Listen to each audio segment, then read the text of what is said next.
This week's guest is presented to you by Bertarelli Cutlery. Marco Bertarelli at Bertarelli Cutlery has been in the knife sharpening business for decades. It's a family-owned business straight from the mother country of Italy. Marco is a dear friend, and they've been a partner with Illinois Recovery Center and offering second chance jobs for folks that are leaving treatment and looking for work. Please check them out at bertarellico.com. That's BERTARELLICO.com. And you can always find them in their retail store at 1927 Marconi Avenue on the Hill in St. Louis, Missouri. bertarellicutlery.com.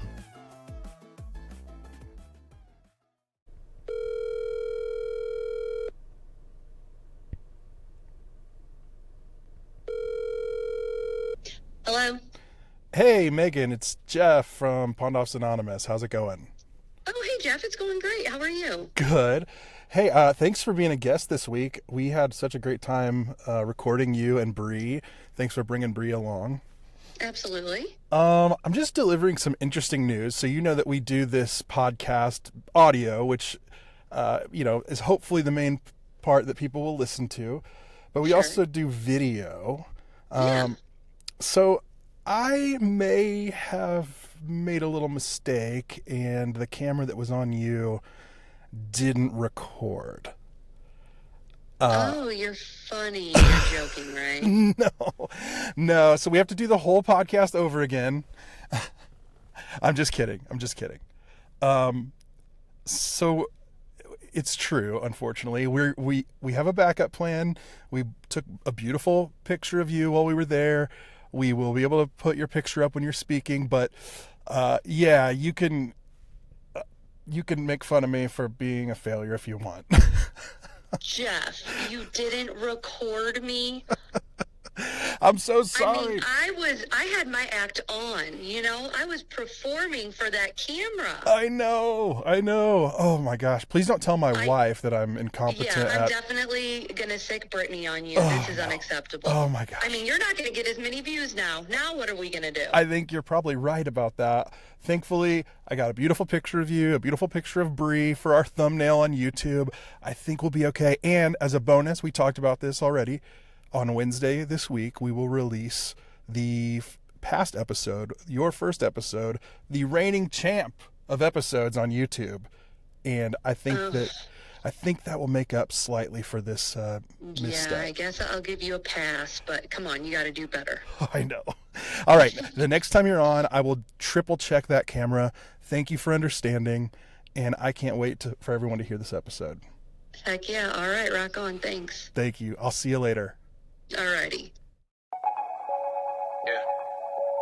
I'll react if I had to. Put some things in the past too, and don't let them distract you, but react if you have to. Yeah.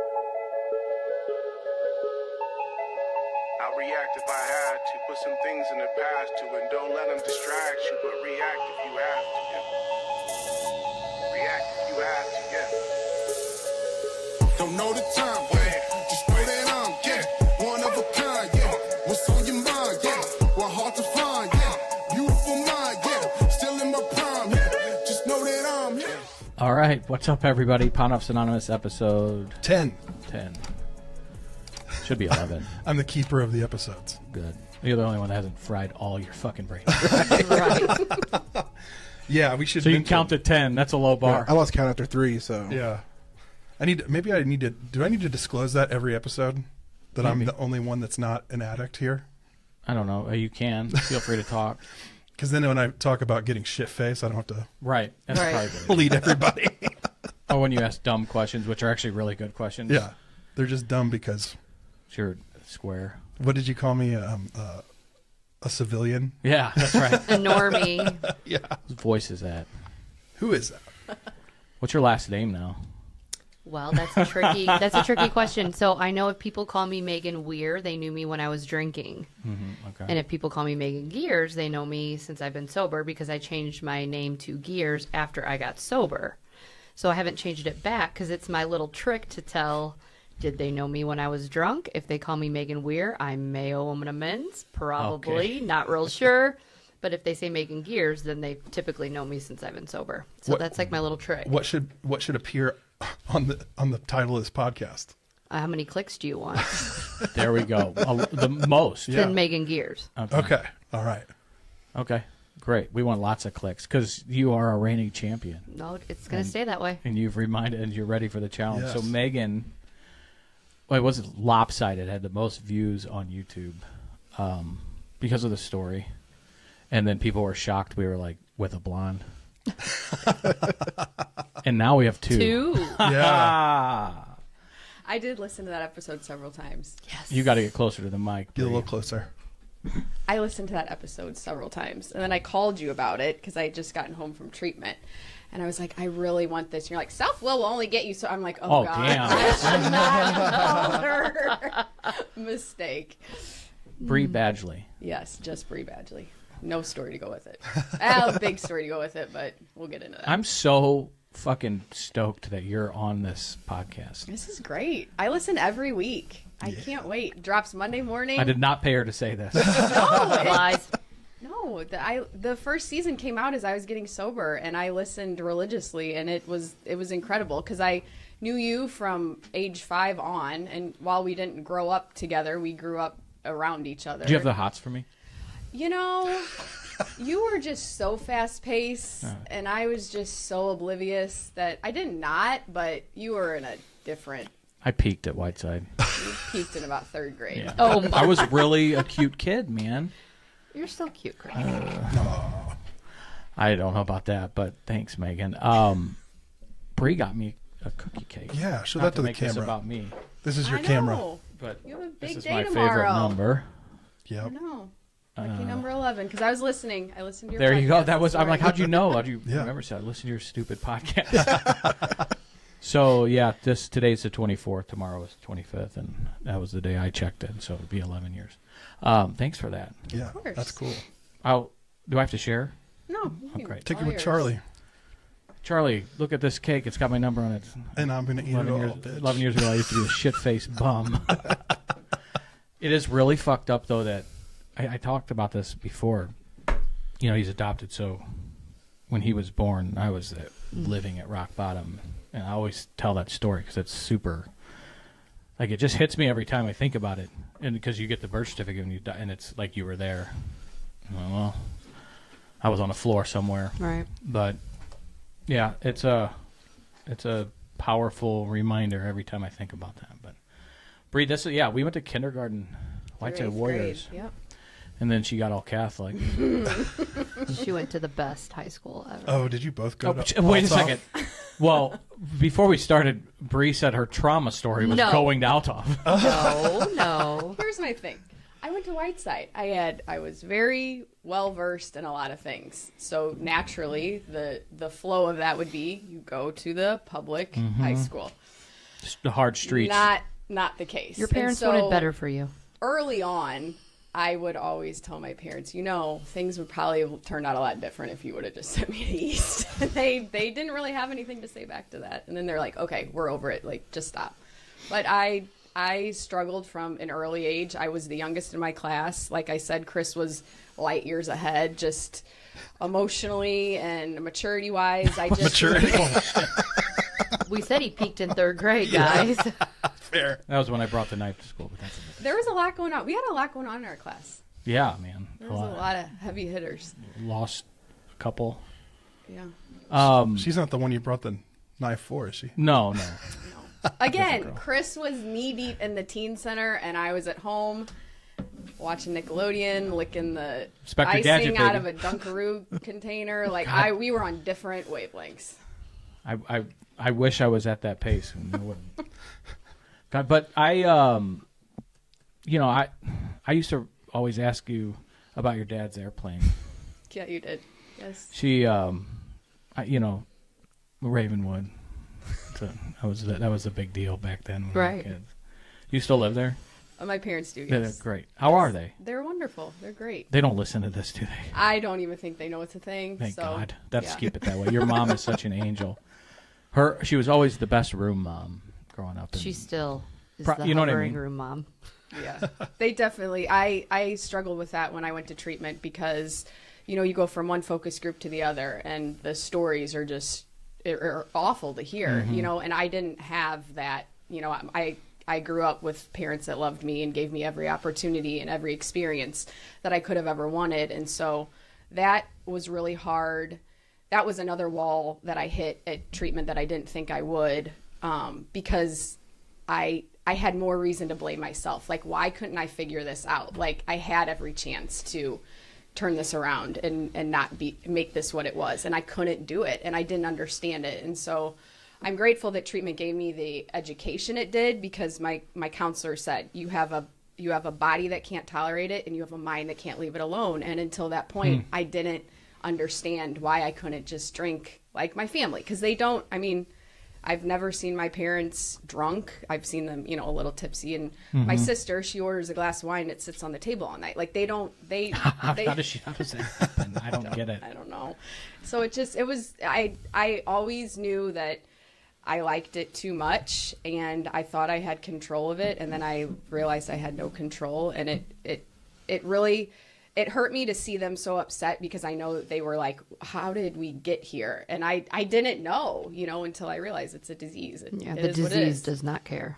I think that's, I mean, in its own right, so fucking important, because we hear so many stories that are rooted in, you know, whether it could be cyclical, where you grow up in a fucking meth house, or two alcoholic parents, or one, and it, you know, it's like, oh, well, people out there are like, no wonder Right. Johnny turned into an alcoholic, or Susie, or whoever the fuck. But it's important, because as you can, it's a disease. You can do everything, quote unquote, by the book and write, and it doesn't matter.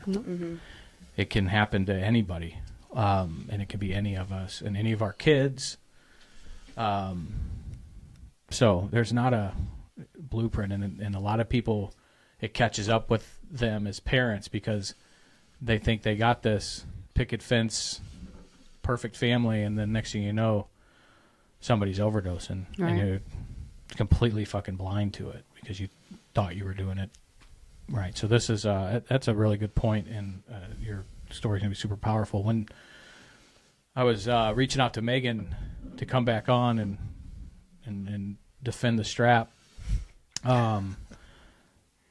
I think you had sent me a message, Bree, and I'm like, how is Bree doing? And I go, what do you guys think about, we'll tag team this. This would be fun. And she's like, are you sure you want to ignite that shit show?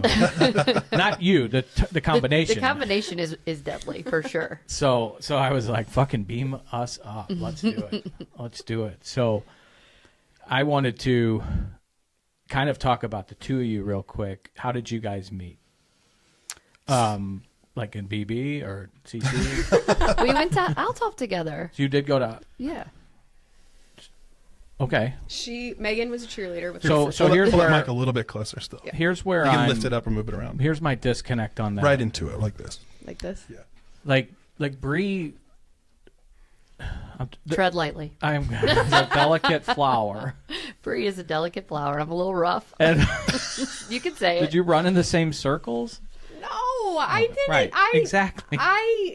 When I say I am an introvert to my core, like, I get that honestly. I didn't want a circle. Like, I felt such pressure my whole life to, like, fit in and do the things my peers were doing, but I didn't want to be doing those things. Like, I would rather have been at my grandparents' house. I lived in Ravenwood with a bunch of my cousins. I would have rather been at their house. Like, my peers were not my comfort zone. So going to a smaller high school where I didn't know a lot of peers, like, that was just a recipe for even more, like, what am I doing? Like, I don't care about the things my peers care about. Like, I just want to be by myself. And I get that, honestly. My dad's the same way. We could go days without interacting with people. It's just how it Really? is. But this recovery, this means of recovery, requires you to be an extrovert and to share your story and to reach out and come outside of my comfort zone. And I understand that. And, you know, if there's someone out there like me struggling, like, hit me up. I get it. You know, like, I wish I would have found someone like myself, because for so long I was like, my first sponsor called it terminal uniqueness. She's like, your terminal uniqueness is going to take you right back on out those doors. Really? And How'd that feel when I was like, God, she's right. Everything she said, I mean, she had it figured, she had me figured out. She was not fazed by anything that I told her. She just, anyways, but getting back to your question, so Megan and my sister were cheerleaders together. And I can see those two flocking together. And Megan always had Blair's back. ILO. I protected her. There were several Blackout Wednesdays that Megan went to my sister's defense, because this will shock you, I wasn't there. Blackout Wednesdays. Isn't that what they're called? I don't know what you're talking about. Like Late days? Now we can't talk about. No, like the Wednesday before Thanksgiving. Oh, yes. Thanksgiving. Okay, whatever. Again, I don't know. Whatever it was, I wasn't there. So, but Megan and Blair were. Hanging out. Blair and I are Illini together. I don't know if Yeah. Blair, she's younger than I am. Yes. Yeah. I don't know if She's she- younger, you're younger than me, so yeah. Blair's pretty. She's beautiful. Beautiful. That's all. I'm just going to stop right there. Go ahead. Let's move on. So yeah, before I so get that is how myself into trouble. Bree knew me, and then you saw me on a Zoom meeting. Actually, no. So you were a year and a half sober. We were at a mutual friend's first birthday party for her son. Oh, yeah. And everyone kept coming up to you, congratulating you. And Right. I was dying inside, because I'm like, God, Megan's figured this out and I haven't. Like, And you're still deep in it. and it was like fall of 2019, which is when just the bottom just kept Because you had dropping. reached out. I You did. had dipped I your did. toe in. I did. I went to a evening IOP for a while in 2018, 2019-ish. Sat in the rooms for a while. They'd hand me a phone list. I'd get in my car and I'd Google, how can I get sober on my own? Can I sponsor myself? Like, What's the name of that program, Jacob? Smart Recovery. Should we edit that? Should we edit that? How do I get sober on my own? Is that a thing? No, Yeah, that's what I was looking for. that's called active addiction. But Okay. Denial. Yeah.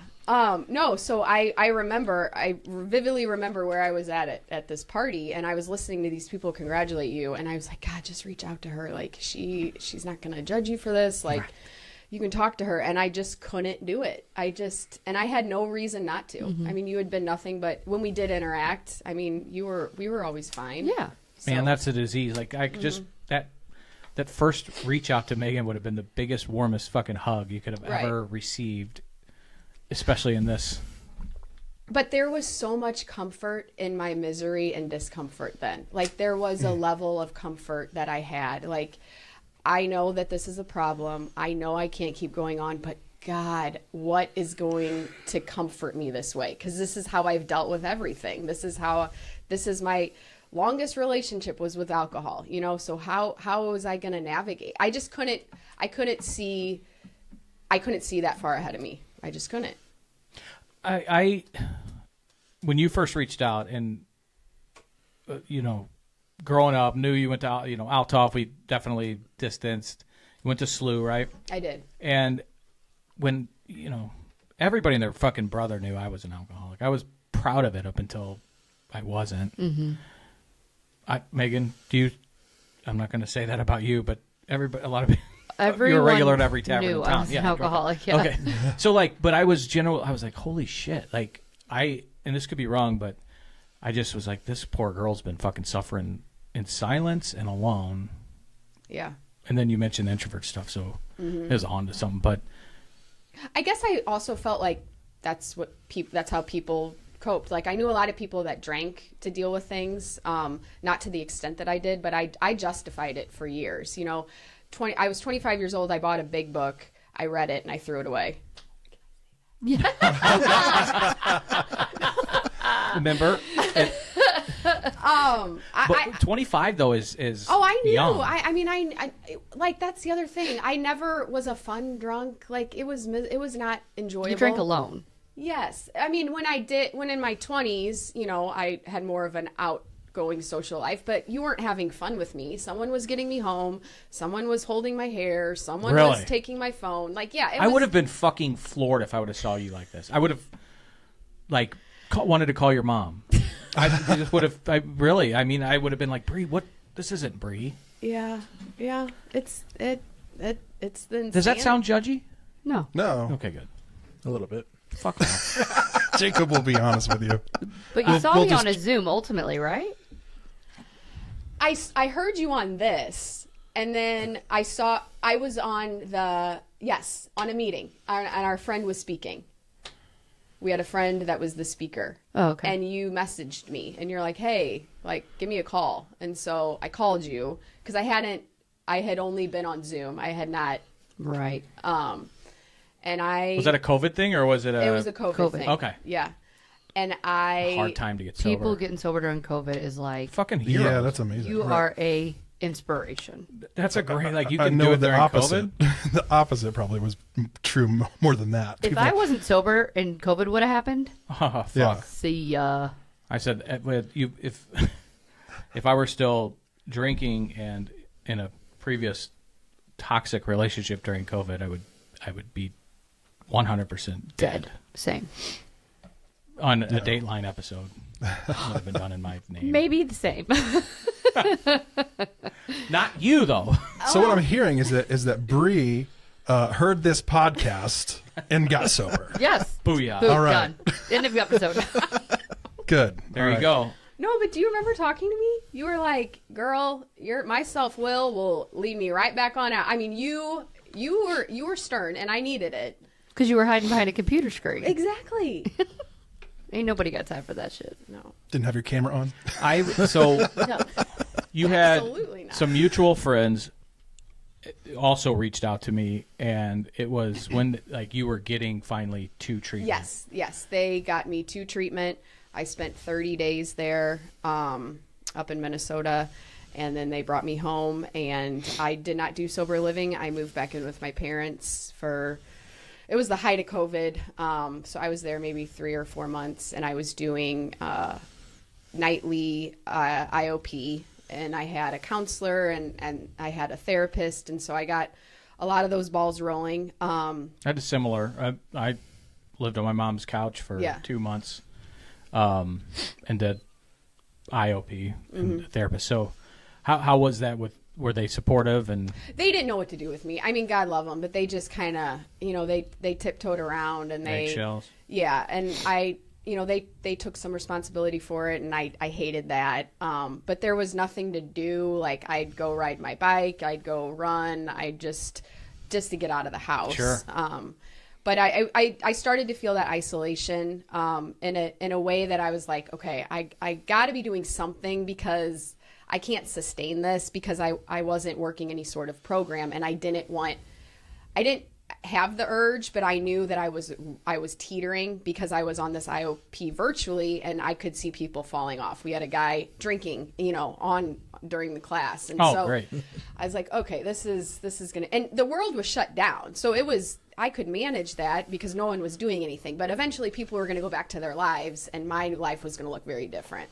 And so I reached out to you, and you gave me some suggestions of some Meetings. Yes. And so rooms opened back up, and I made the huge mistake of going to Megan's home group to which this man he just passed away, and he's someone that I cherish greatly. He looked at me, and he just smiled, and he would talk to me, and it made me so uncomfortable, because I'm like, how does he know this stuff about me?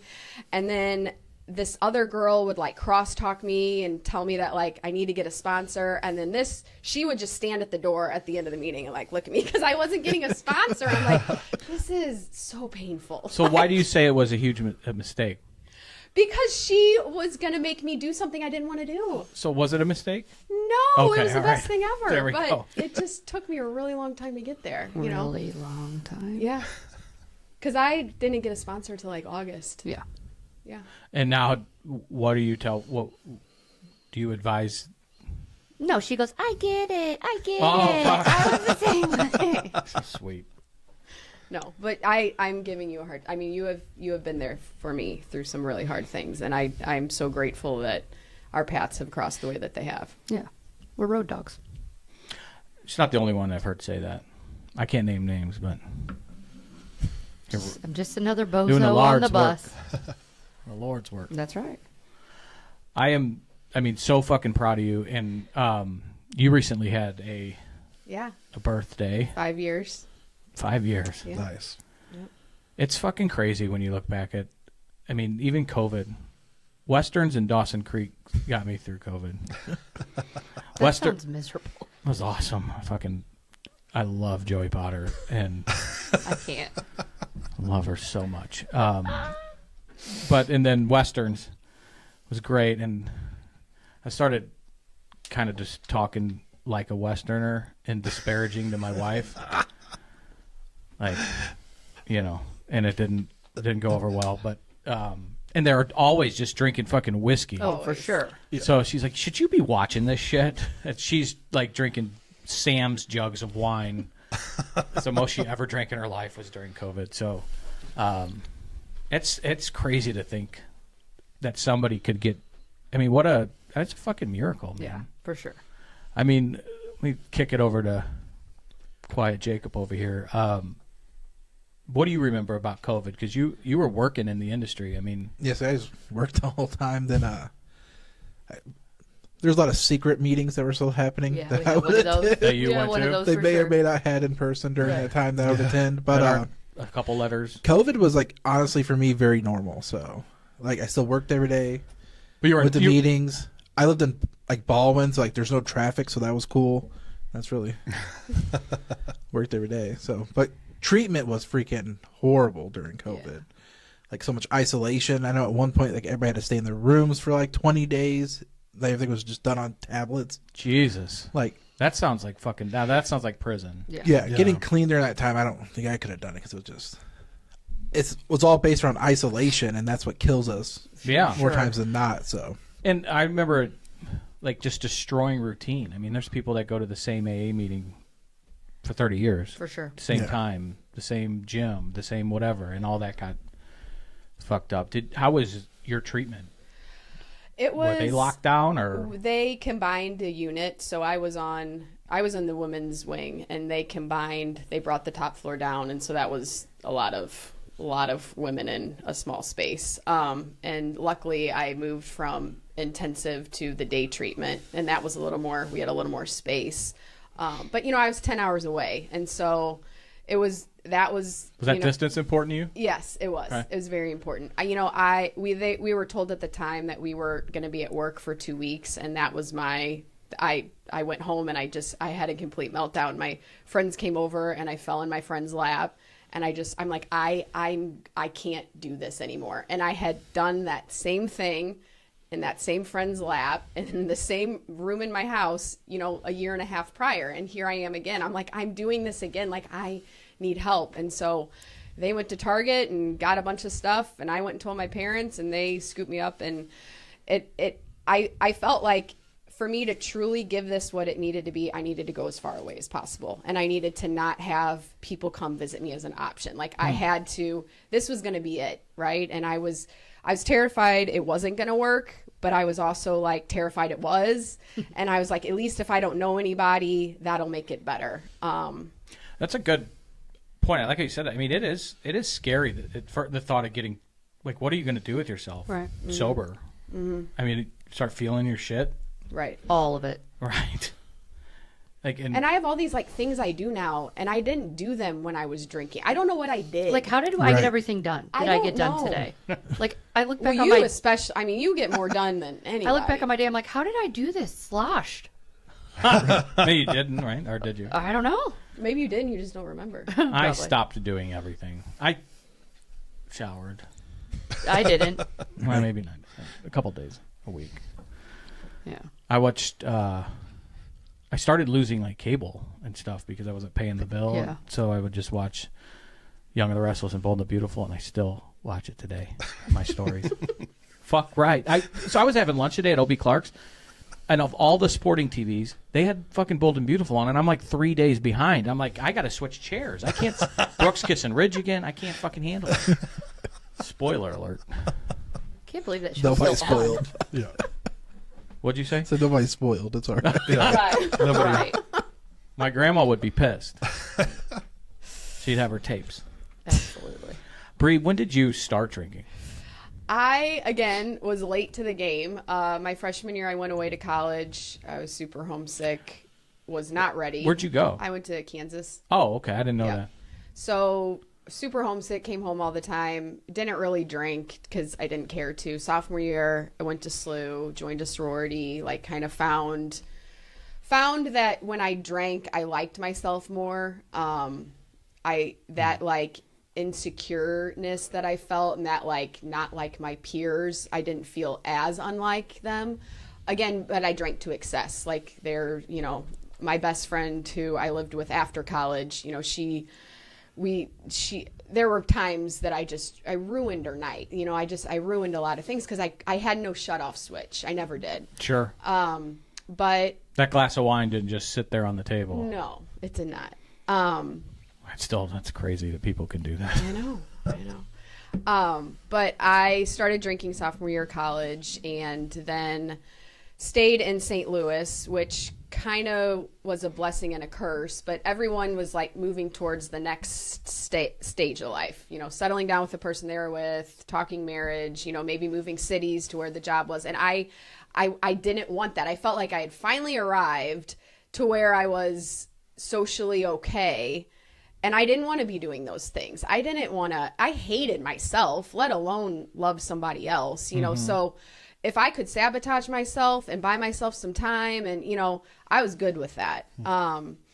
My parents, they supported me through grad school. I went back and got my teaching degree. So I didn't start the teaching game until I was like 25. So I kind of bought myself a year or two. My sister was 2 years younger. So I loved going to U of I. And then she went up to Chicago to law school. So I kind of got to live vicariously through that. And I was, you guys are tight. yeah. She's the salt of the earth. How did she know?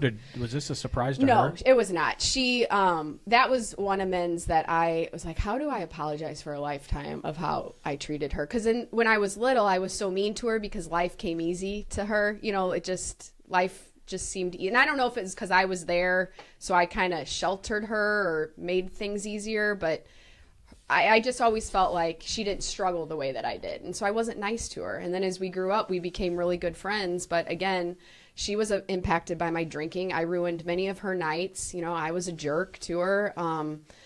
And she was always, you know, she was always worried. And we'd have sober conversations. And, you know, she's like, I love you so much. I don't want anything to happen to you, you know. And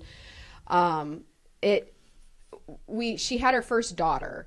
And I remember I went to go visit in the hospital and I had this huge bruise on my arm from falling. And it's one of the pictures, I'm holding my niece and that bruise is on my arm and I'm just like swollen and I don't look like myself. And I keep that in my kitchen because as a reminder, because I don't even recognize that person, but I know that, you know, that person's always there waiting, you know, it's on me to keep doing what I'm doing. I mean, that's pretty profound, though, to recognize that, and it's a good reminder. How old is your niece? 7 and then 5. 7 and 5. Okay. Yeah. The kids, that makes you realize, too, pretty quickly. But it also, to your point, I mean, there's a reason that are so worth it to... Right. And I don't have kids. I never wanted kids. It took me 35 years to even love myself. You know, Sure. I got sober at 35. I'm finally in a place where I'm good with myself. You know, I treat myself good. I want good things for myself, but I didn't ever have that. You know, but I love those girls, you know, and I'm so grateful that they don't have to know me like Blair knew me, you know, growing up. And that's really important to me. Well, I'm sure those amends were received. They're ongoing. Yeah. Well, she's you guys. I'm glad you guys have each other. I mean, that's important. Like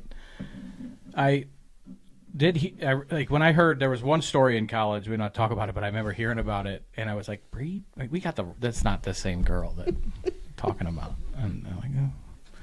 There are many sites. You started late, but you got it in. Yeah, no shit. That's a good way to put it. What was your drink of choice? Vodka. Okay. Yeah. Yeah. Vodka girls for life, baby. Alcoholics. Fucking drunks. I mean, but at least whiskey was like, never mind. That was now special I'm judging. occasions. Now I'm judging. That's what we drink in high school because you could hide it in a Sprite bottle. Right. Water bottles for days. Yeah. And you got yellow. Real yellow. I got called to a friend's son's house to go check on him, and I checked on him, and it was the worst case of jaundice I've ever seen. It's in eerie person. feeling to see. It was like hard to, and the kid was telling me he's gonna do it. He's got it, and he can't get up. He's pissing blood, and I'm like, you gotta go. And all I could think about was your story. I'm like, if you don't go, you're gonna. This doesn't get better. No. You're gonna die. And I think the story went similar when you got to the hospital. But for those people that haven't heard your episode, I do urge you to go back and listen. But it was fucking crazy how sick you got. Right. Let's re-release it on Wednesday. Oh, Hey, there we look go. at you. Let's do that. Fucking get those views up. Let's Yeah. go. That's a living, bonus. breathing fucking episode. But yeah, share what happened. Well, yeah, I mean, but that's just, I was just going to circle back when you were saying that. That's what's crazy about this disease is like, you can be looking in the mirror and see you're dying, and the disease does not care. You can have kids that can be taken from you at any minute. The disease does not care. There's like so many things in so many different situations. Like Bree shared, she had a great upbringing and parents that would provide everything for her. Like, that's the scariest thing about the disease, like about addiction, is like, it does not care what you have, what you do. It will take it from you and keep taking until you're either dead or in prison. Like, and that is just what it is, I got real sick and just kept thinking I had it, to the doctor, get a little relief, and that's another thing, we can stop drinking and using for a period of time. And we think, well, see, I stopped for a month. I stopped for, a couple months. I can't be an alcoholic. I can't be an addict. I can stop. But then when we go back to it, it's worse than ever, And I just kept doing it until I almost didn't have a chance to do it again, And they told you your liver was done. Yeah.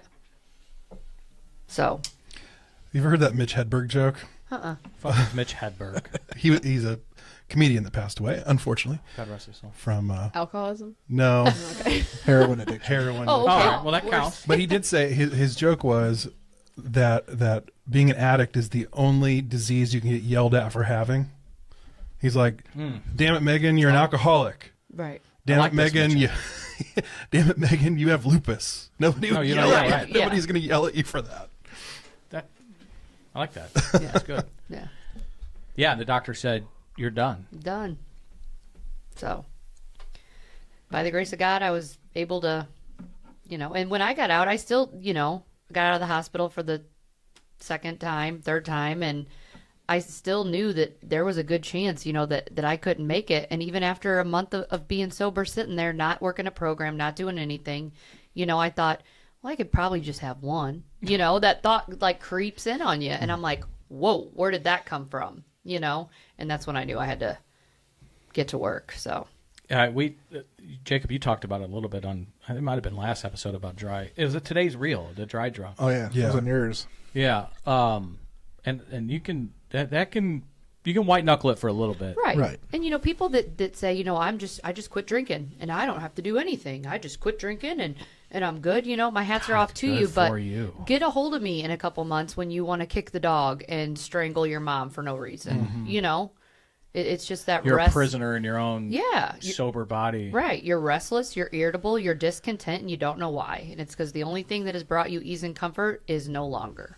So if you don't have a substitute for that, what are you going to do? Be crabby all the time and miserable. So work in a recovery program is both of you guys met, really reconnected in one. Yeah. Sounds like. And are big advocates Absolutely. and attend regularly. Sure. Yep. Am I pushing it? No, you're good. Bree? Megan, I was intimidated by you in the beginning because I'm still intimidated by Megan. Everyone, I don't want to say they wanted something from you, but there was a I respected your space. Like, I respected your time and I respected your space, and I let us kind of, You're I good. feel like the natural progression of our friendship has just really come into light the last 2 years. And I am so glad that I let that just grow, and I didn't like cling on. Like, I wanted to cling on to you, but I'm like, you also have to do this on your own, sis. Like, no one's going to keep you sober. Like, you got to find your own rhythm with this. And I was very hesitant to get involved at first. I'm not now. I'm more involved now than I've been, and I think that that's a direct correlation to being friends with you. I make you. Get involved. Fucking bully. Like, literature chair, done. And I say, okay, great. And I look forward to going. You're and scared of her. Right. And there's, we were at a board meeting. Say that? That's not AA, yes. We were at a board meeting. I put my name down to work the bar, and she's like, "Really?" I'm like, "Yeah, I enjoyed it." And I'm like, "Who am I?" Like, Work the bar. Yeah, Yeah. Bree Everybody- is on the board for the Alano Club in Belleville. She got elected. by the man. God bless him. He just passed away, but he was like telling people like, To vote for you. you have to vote. Can you explain what some of you're these talking guys about? were like, "Who's Bree?" Is this a dry bar? Yes, it is a Okay, dry bar. good. So there's an Alano Club in Belleville, Illinois. It's a recovery club. So we have all the programs. NA, AA. I didn't know about this. It's Do you know about this? right down the road. Yeah. Wait, is this the Is it- place is it called- that's over by Yeah, Governor, 63. Governor French? Yeah. Yeah. I spoke there a couple months ago. Fuck off. I didn't know about that. Yeah. Governor charge for French. their A lot of coffee, kids but- do drugs at Governor French. Yeah. Well, we're right there. Wouldn't you? Never mind. Sorry. True. So yeah, it's just like a sober place. There's a lot of meetings. We do a lot of events like taco night or Fish fry. fish fry, steak night. How the fuck do I get? I want to do this. Please come be a Please. member. Oh, We'd yeah. love to have you. Enjoy the program, bud. You don't have to join. It's not a program. Even I knew about it. It's an Alano Club. It's great. Does that stand for anything? I don't know. It's like How do you spell it? I mean, I'm really being... ALANO. Okay. Pull it up, Jamie. 623. It's a 623. Yeah, but there's a board of directors. So And you're on the board? I Look know. at you. I know. the cutest thing was everybody's like, "Who's Bree?" Because I don't hang out. Like I You don't, are an introvert. I am. I'm good Ashley's at my an house. introvert. She's a I am good at my She, like, house. the first round of holidays with Ashley when we were dating. I just Amazoned introvert stuff and just got her all Aw, these that's funny thoughtful. introvert books. She's already read them all, but they're all like funny sayings about we're not losers. Yeah. We're not shy. We just don't want to fucking talk to you. She used to get so mad, she said, when she was a kid, and people were like, oh, Ashley's so shy. She's like, no, I just don't want to talk to you. Right. But she'd never say that to their face because she's also a recovering codependent, which I thought I heard somebody say that before they got on the microphone, but I don't want to out them. It's something we haven't dove into yet, and that is the spiritual part of all of this and the God that I have found. Talk to me. and Now we're talking. And getting sober.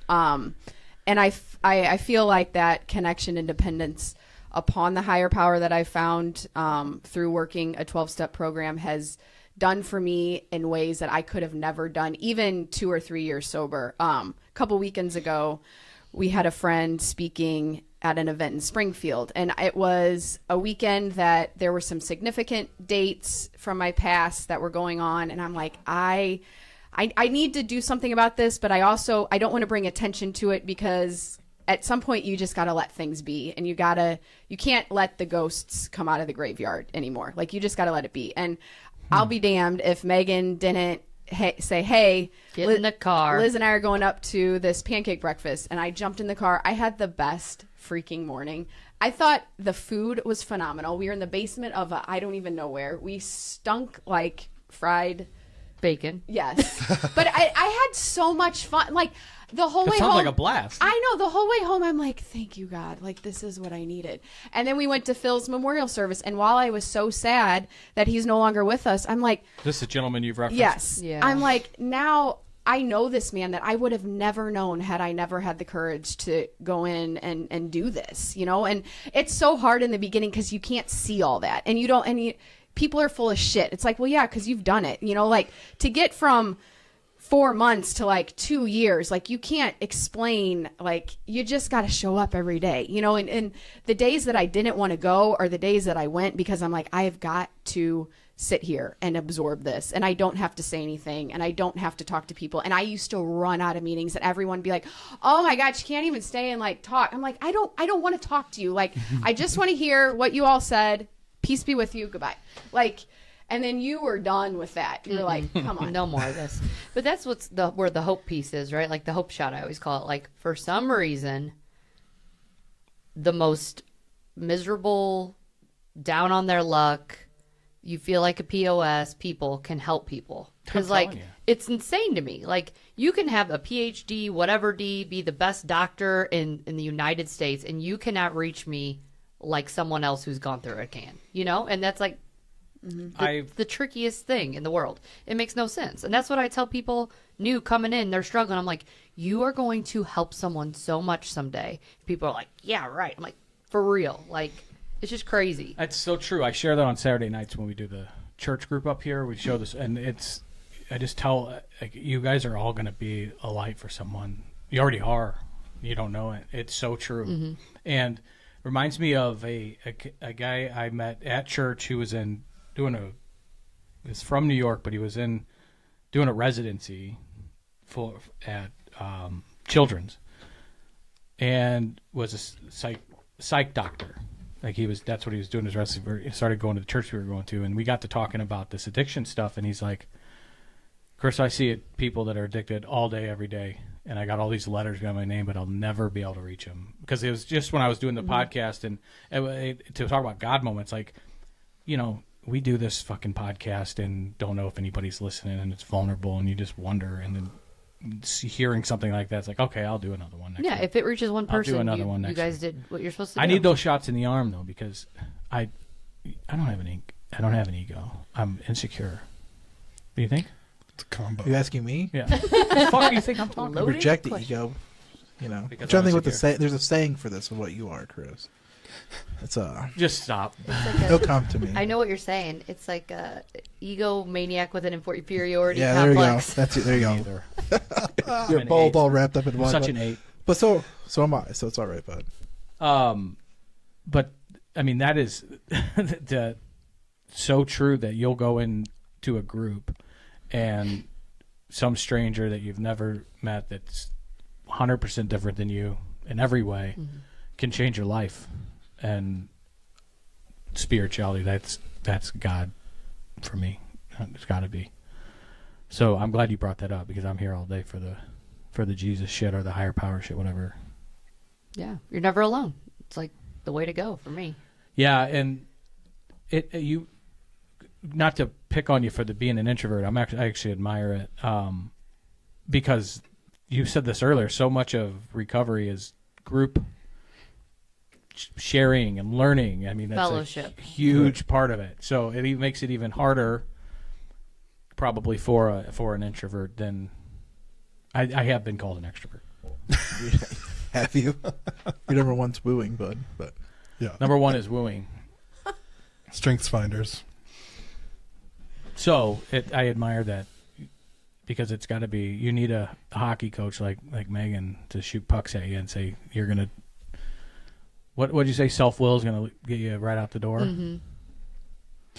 No, I could see how being I'm an introvert, so I could see how being an introvert could get you into this mess and make you struggle to get out of it. For sure. Right. Well said, Because yeah. the social lubricant that it is alcohol, like, I mean, thank God I'm not an addict, because that would totally drag me down. Because it's so helpful when you're out and Right. about to have a few drinks, to be able to like talk to people. Otherwise, I'm just like stuck in the corner.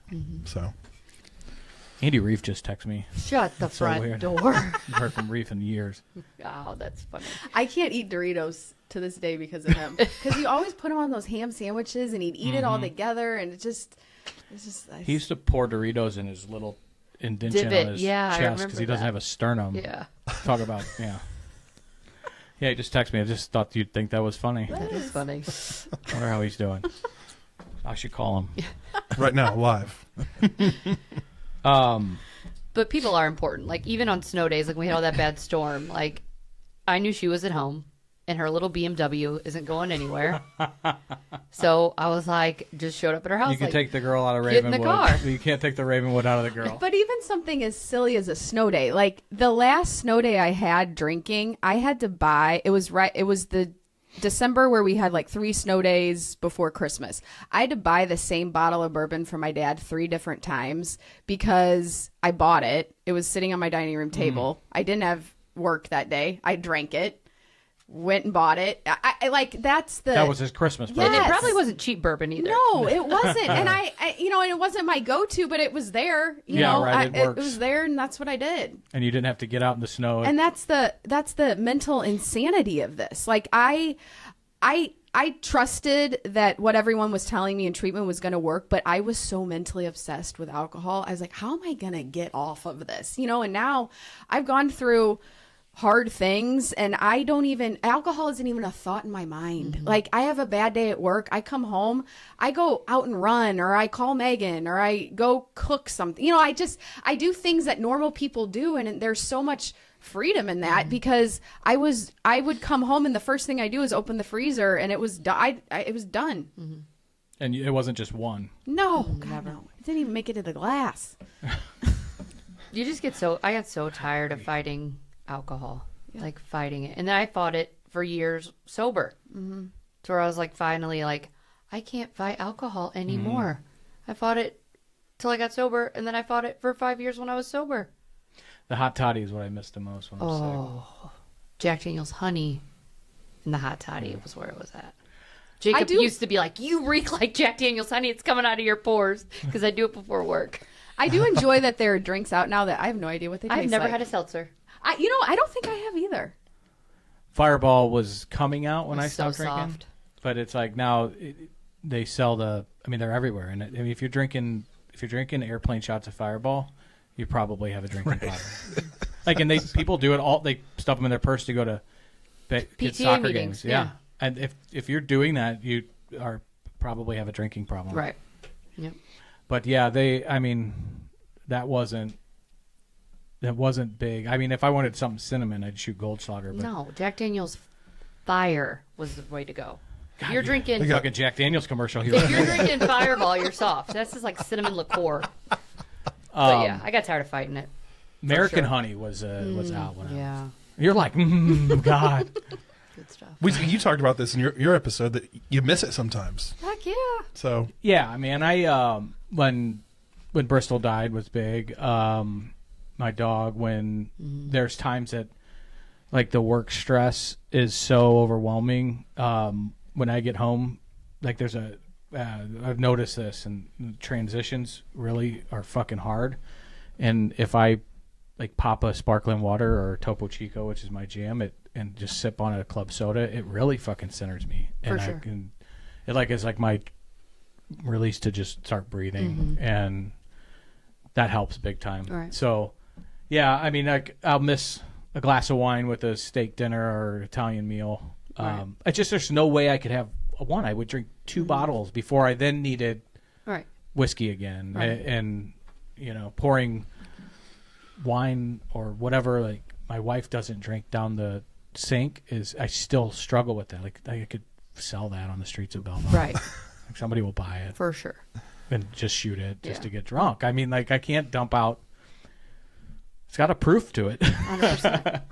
I don't know that I miss the alcohol. I miss the escape that the alcohol Numbing gave me, out. and the numb. And like some days it is like, I gotta raw dog this. Like it's like, but then that's like, no, Bree, you're not spiritually fit enough right now. Like you're not doing the things that you need to be doing. Like if you feel like you're raw dogging that, it's because you've skipped out on your readings and you're not talking to your higher power and you're not calling your sponsor and you're taking your will back over. And I've been doing that, and I go to meetings and I make sure that I call myself out on that, because honesty is a big part of this, which then goes back into the introvertedness. Like I have to tell on myself, because the second I start lying on myself, we got much bigger problems. But we can rationalize the shit out Absolutely. of anything. You say that often, Jacob, Yeah. about the recovery groups having in common, and honesty's Honesty's key, yeah. So you can't get better if you don't say how sick you are. So Because then you're just lying to yourself.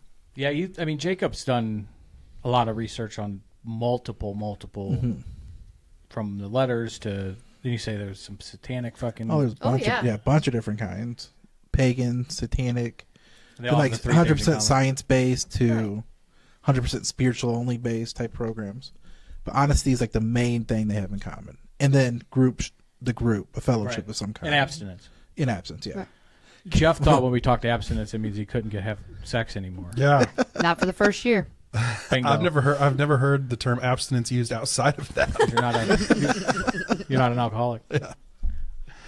No, I'm curious, like, what do you do practically speaking when you do miss it?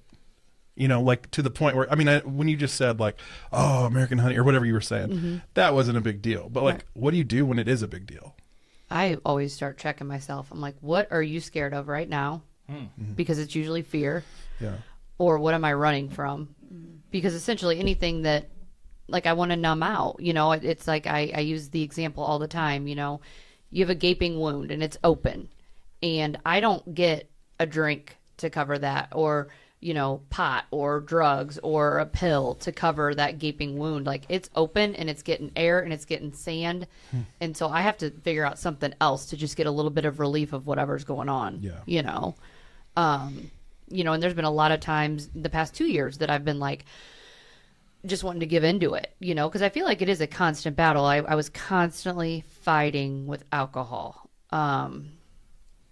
Like I said, before I got sober, when I was sober, I'm just fighting it. And for me, just the way I'm wired, I have to like surrender. I have to like give up and be like, you won, I'm out, you know? So when I really want that drink, I really look at myself. I'm like, all right, what are you scared of? Or what are you trying to avoid? It's always something in me. Yeah.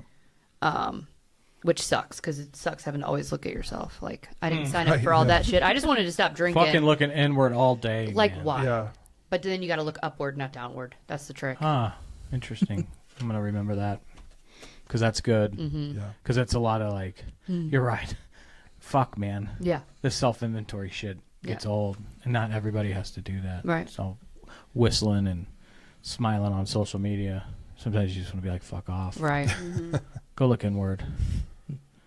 What do you tell, like, when the Brees walk into the room or the newbies walk into the room? And she's a fucking grizzled veteran now, but and they tell you they're craving, they really want to drink. I usually am like, what is that going to make better?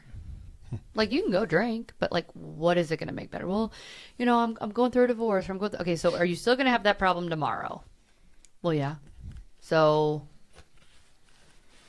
Yeah.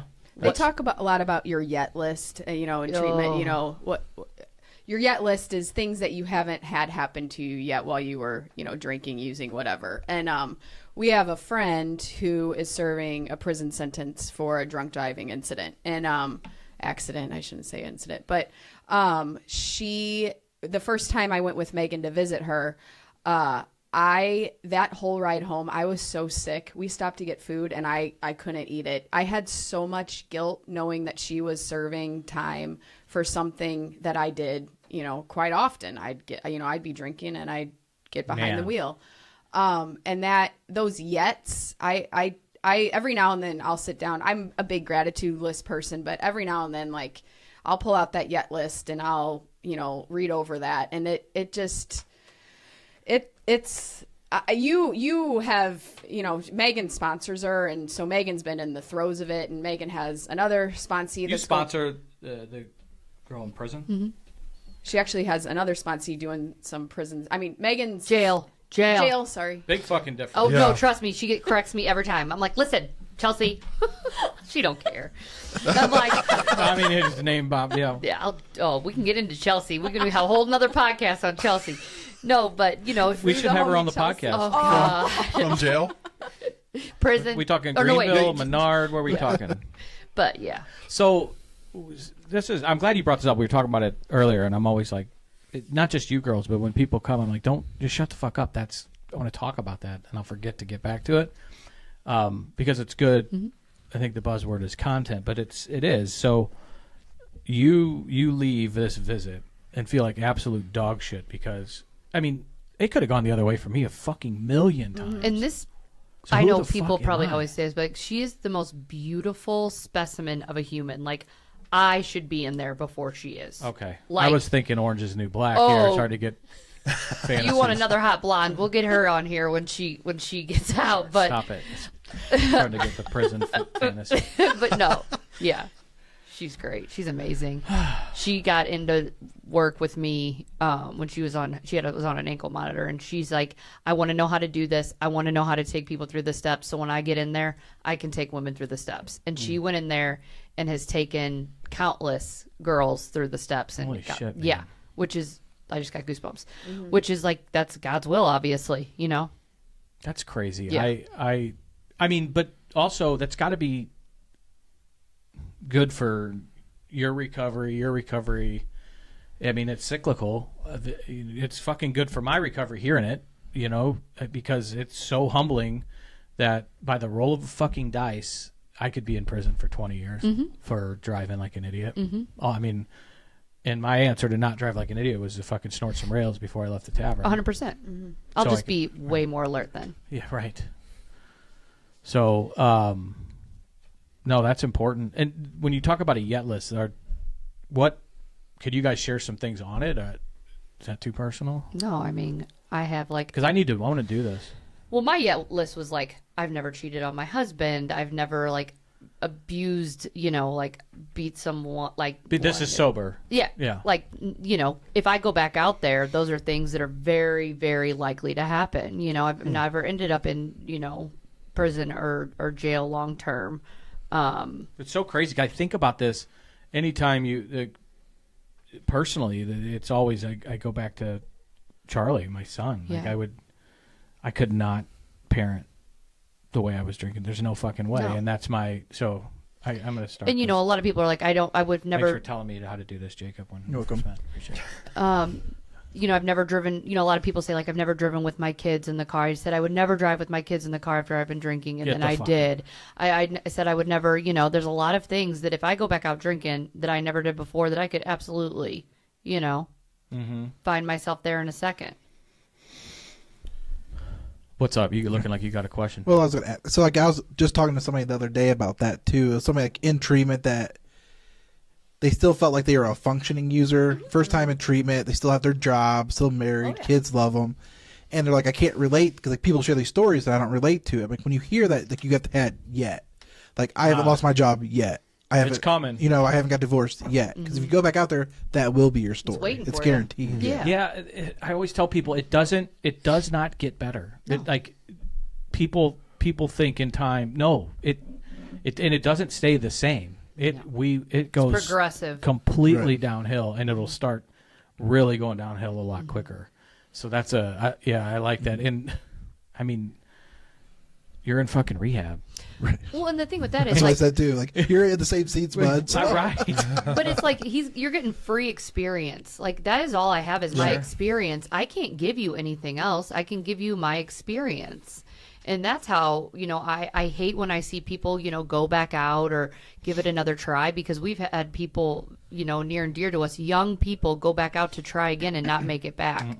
But when those people make it back and they share that, I'm taking your experience for it. Thank you for going out and doing the, you know, the field work for me and coming back and saying it's no better out there. Right. Charlie's still sitting at the bar telling the same story, and you know it's you know, I'm not missing anything. Thank you for letting me know that. You're so right. You know, I mean, So- God bless Fridays, but I walk into Fridays. no, and I know. I had lunch there the other day, and I was like, There's nothing different. We lost Cliff. I know. Fuck me, man. And you know what's That's crazy horrible. about that is one of the bartenders came to me. I was sitting there eating lunch the other day with Corey, and she came to me and she was like, Megan, can I talk to you? And she was telling me about him, and I was like, he's gonna die. You guys are gonna find him dead. Like that was me. Like it sounds like he's worse than me, you know, not being able to walk and yellow and stuff. And then I heard that, I'm like, well, Yeah, it's horrible. Yeah. I mean, known him for 30 years. It's fucked up. He and was a great guy and just couldn't beat it. And talk about the disease. I mean, there was one time I walked in and he was in the back room. He was bartending, but he was puking and from the night before and just having to drink to get through a shift. Oh, yeah. And, I know some people that they fucking drink through pancreatitis. Like, get the fuck out of here. It's brutal. I had pancreatitis. So Not painful. from drinking somehow. Well, no. I got it, but I don't drink You that didn't much. earn it. Yeah. So I'm like, oh, that's bullshit. It's fucking, from what I heard, it is. It's Painful. not good. I was in the hospital for a few days. I heard this, they have to sometimes shoot you up with fentanyl to take the pain out. Thank God I didn't have that. Yeah. No. But yeah, I mean, talk about, it's like you were saying, you're trying to tell the doctor you got this. You're fucking yellow like a stoplight and can't, it's crazy what it does to us. Right. Do you ever get in trouble with? No. I wrecked my car in college, and my dad came and got me out of it. That was, like, whatever. No, not with the law. Yeah, I mean, I get that. There's been I know a lot of people that, I mean, almost everybody in my social circles had an incident where their mom or dad got them out of something. I mean, and pulling pretty big strings in St. Clair County, and you look back and it's like, fuck, you should have let me go to prison or jail or, sorry. Although, you think I'd be on the bottom or the top of that food chain in prison? What do you think? Middle. Oh, God, I don't want to be that. That's worse. I don't know. I saw pictures of you towards the end of that. I think you might have been at the bottom. Shut the fuck up. I'd be daddy. Sure. They just want you to stop talking. Okay. Yeah, they could give him something to shut him up real quick. Fill your mouth. Was that it, Slew? Stop it. How do you wreck your car at Slew? It was Powder Puff Ooh, my with the fave. sororities. We had a and- car that didn't get stolen at Slew. It was the first miracle. Yeah. I wrecked it in an off ramp, and I was in downtown St. Louis, and my dad came and got me, and he's like, "What the?" He was, he's like, "What is your problem?" And then that's kind of when they first started to see some, see some issues. Did it ever impact your because you've always been pretty smart. I had to work for it. Blair was smart. I God, did. Blair, you still hard on you her. what. I'm telling you Still what. taking shrimp. It was easy. She's probably like, I fucking studied for 8 hours a night. And you're saying it's easy. No, I did okay. I mean, I was bees. I could have done better. I just You're a didn't wise care. lawyer, if I remember. I think I wasn't high on a roll. We had some smart kids in our class. Did you spend a lot of time at Humphreys? Lindsay Fantini. I did. Yes. Yes. We had church at Humphreys. Did you really? Yeah, Bar Church. I remember that. Yeah. Yeah. Is it still you should there? come to the No, gathering. it's not. you know- Humphreys is still there. Okay. It closed and They opened back up. redid it. Yeah. I got an email. My cousin went to Humphreys a lot. Yes. Yeah. Yes. She met my cousin once. Yeah. He just had a baby. Did he? He's me with a Brooklyn accent. Love it. Staten Island accent is where he's from. Yeah, he's a funny guy, but we won't get into that, Bree. Never mind. Let's just say I saw a little look and a glimmer in her eye. Yes. What were we talking You about? can tell the Humphreys story. and- I don't even know I it. don't remember the story. I mean, I remember it. All right, see, she has it's a not drinking even- problem, Chris. It's not even that good of a story. I just mean, got a call once from my cousin. Can I just tell my version? Absolutely. I'm sorry. I'm fucking horrible. But he's like, We don't edit. do you know this girl from Belleville? I was from Belleville, probably. He's like, Bree Badgley. I'm like, yeah, of course. How do you know her? And he's like, she goes to SLU. I'm like, oh, all right. And then maybe was it a formal or something? Yes, at the Ozarks. He called me like the final weekend. He's like, your friend, the bottom fell out or something. I don't know. And I'm like, no, you must. This is the wrong girl. Yeah. Completely. And that's what I meant. Like It was a wild shocked formal. that that you hit it hard at all, and that's when I was like, oh shit, are you sure? There was no way. Are you sure her name's not Megan All right. or Brockman? God bless her. I tried to fly like direct, just a Rest little my ass. under the radar, just enough. And I don't know that I did that very well, but I tried. That was I great. saw you at Clover too. Yeah, I had like a year sober because Yeah. I texted Caitlin. I'm like, I just saw Chris. Like, why did you? Pisses me off. You could have just reached out. Again, that takes effort and that's scary, and I don't like feeling those things. So it's just easier to just. I was sober though. Well, but it's still, but I that's a know. good point because you talked about it earlier. Like, it's still hard, and the hard things are usually the most fucking rewarding. And Right. we tell people that call us, you just did the hardest thing. You just did the hardest thing. You called. I mean, that is so many steps ahead of where you were 5 fucking minutes ago. Right. So even making that call or going to that intimidating AA, oh shit, that 12-step fellowship meeting to be named anonymously. I mean, you would you were like, you got a sponsor yet? I was like, well, and you like walk away. I'm like, shit. Are you a sponsor? I am. Yes. See that, like, that's huge. And I actually have a sponsee right now, and we're really like I have not sponsored nearly what Megan has, but it's going well. Are you a hard ass? I don't think so. I don't know. No, I've had 2 different sponsors, so I've kind of combined a little from both sponsors I've had and apply that, and so far she's my success story. Yeah. Do you have a sponsor? Do I have a sponsor? Yeah. But Do I you don't have any sponsor? sponsees right now. No. I do sponsor, but How does that work? what do you mean? Like, if you're a sponsor for someone, I mean, it's not like it's a fucking contracted term, right? No. You just help them get through the steps. You're just a vessel. Is there an ending? You're just forever mentor? So they fire you, I guess, or you fire them. But no, like, yeah, I've had 4 sponsors in my recovery, and I'm still in contact with every single one of them. Mm-hmm. So, How many people can you sponsor at a time? Or how many people do you personally want to sponsor at a time? I sponsor 1 at a time. Yeah. I'm busy, but Yeah. it's really, I guess, NA. it'd be like Megan, Yeah, I would you don't like to care, answer how many you sponsor at a time?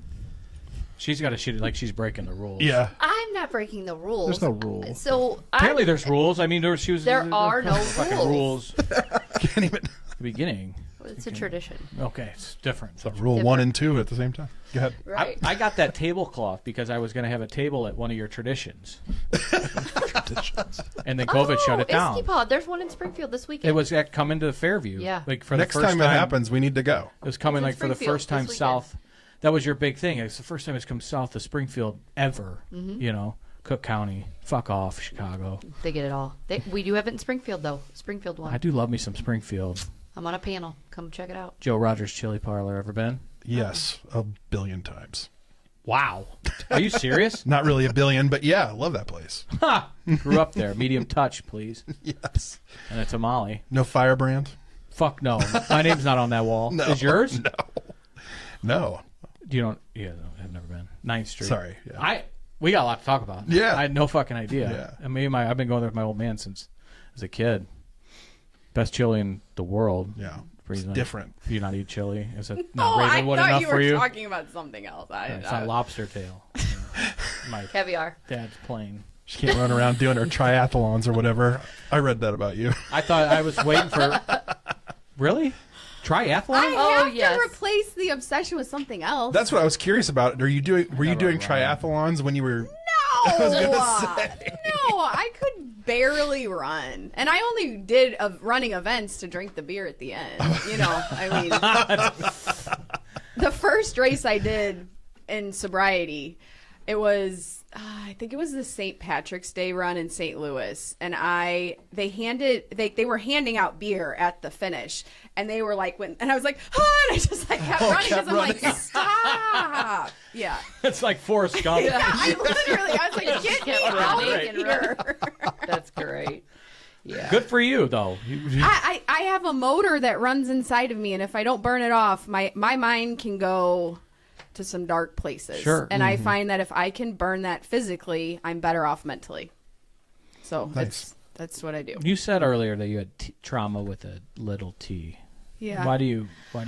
Because I yourself felt up like with in that? treatment, these people come with heavy stuff. I mean, you've touched on it on some of your episodes, and I don't feel like there's one, like you yourself, you know, in the last episode, you talked about John and your dad. Like, those are big things. You know, I don't have a big thing, but I have littler things that kind of, like, death by 1,000 paper cuts kind of thing. But they're big to you. We just did this training. I fucking bring him up every episode because I love him. I'm Chazzy. Like, they teach this to therapists and mental health professionals. That, like, there's no hierarchy of grief or trauma even. But that's one of my own insecurities too. Like, I minimize myself. Yeah. So it's something that I work on because with my I therapist. don't. Yeah, like I'm going to tell you something. A death by 1,000 paper cuts sounds fucking awful. Yeah. Like, give me the one Big one. Yeah. That, I mean, that sounds. I don't know if I'd sign up for that. Sounds like some Saw shit.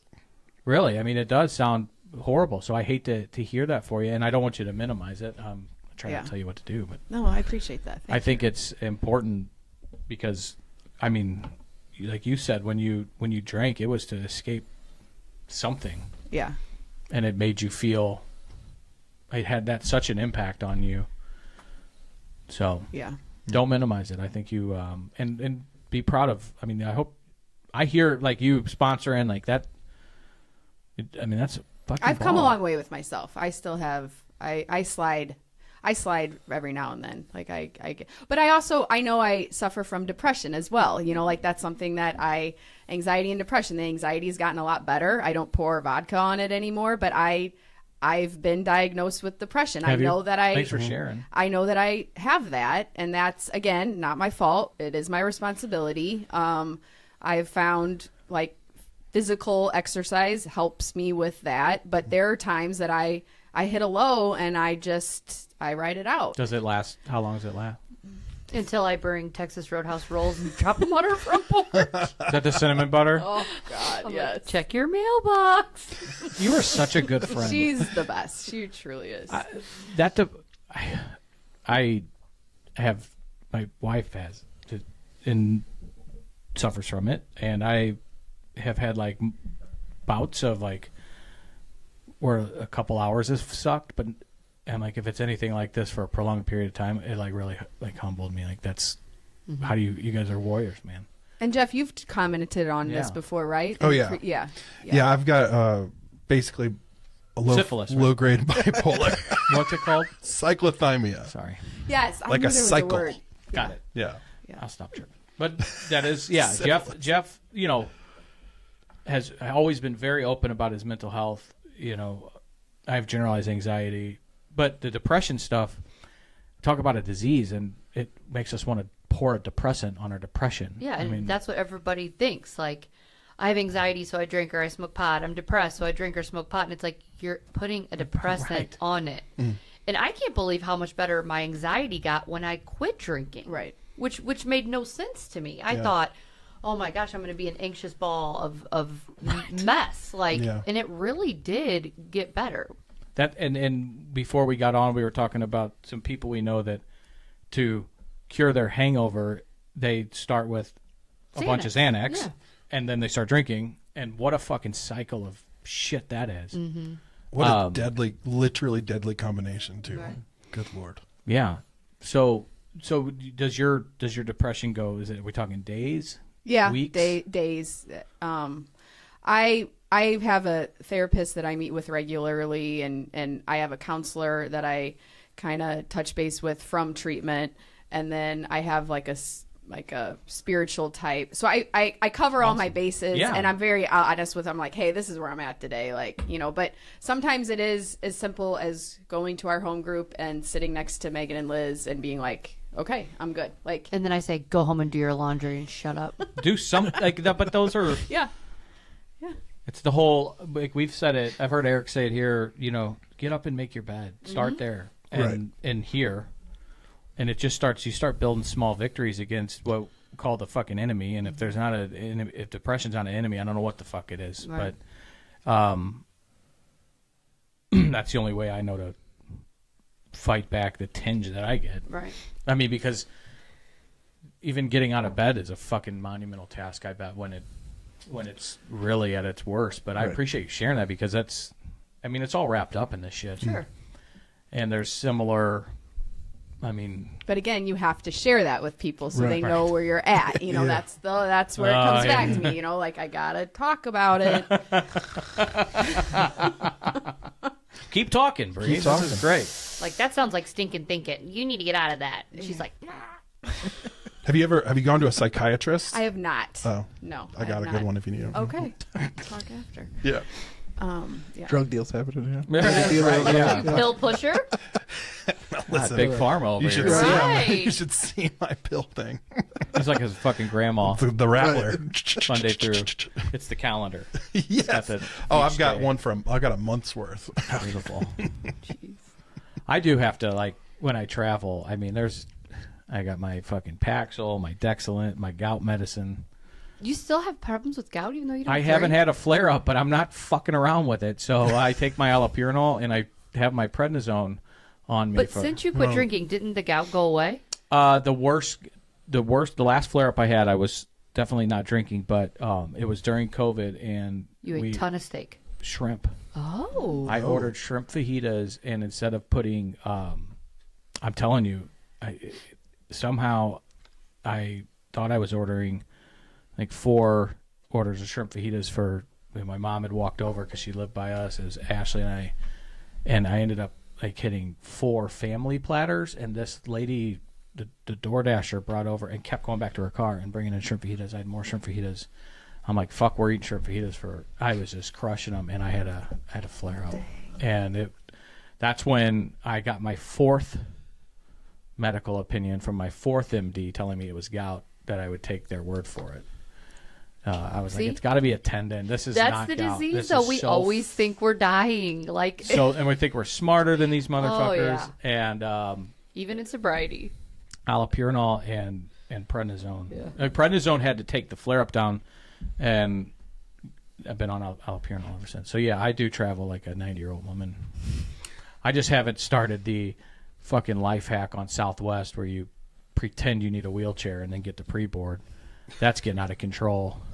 I'm in A group, and I sit there and see 25 wheelchairs, the wheelchair brigade, all get the board in front of me, and 2 of them need wheelchairs. It's offensive to people that are in disabilities, I think. I don't fly private like Bree.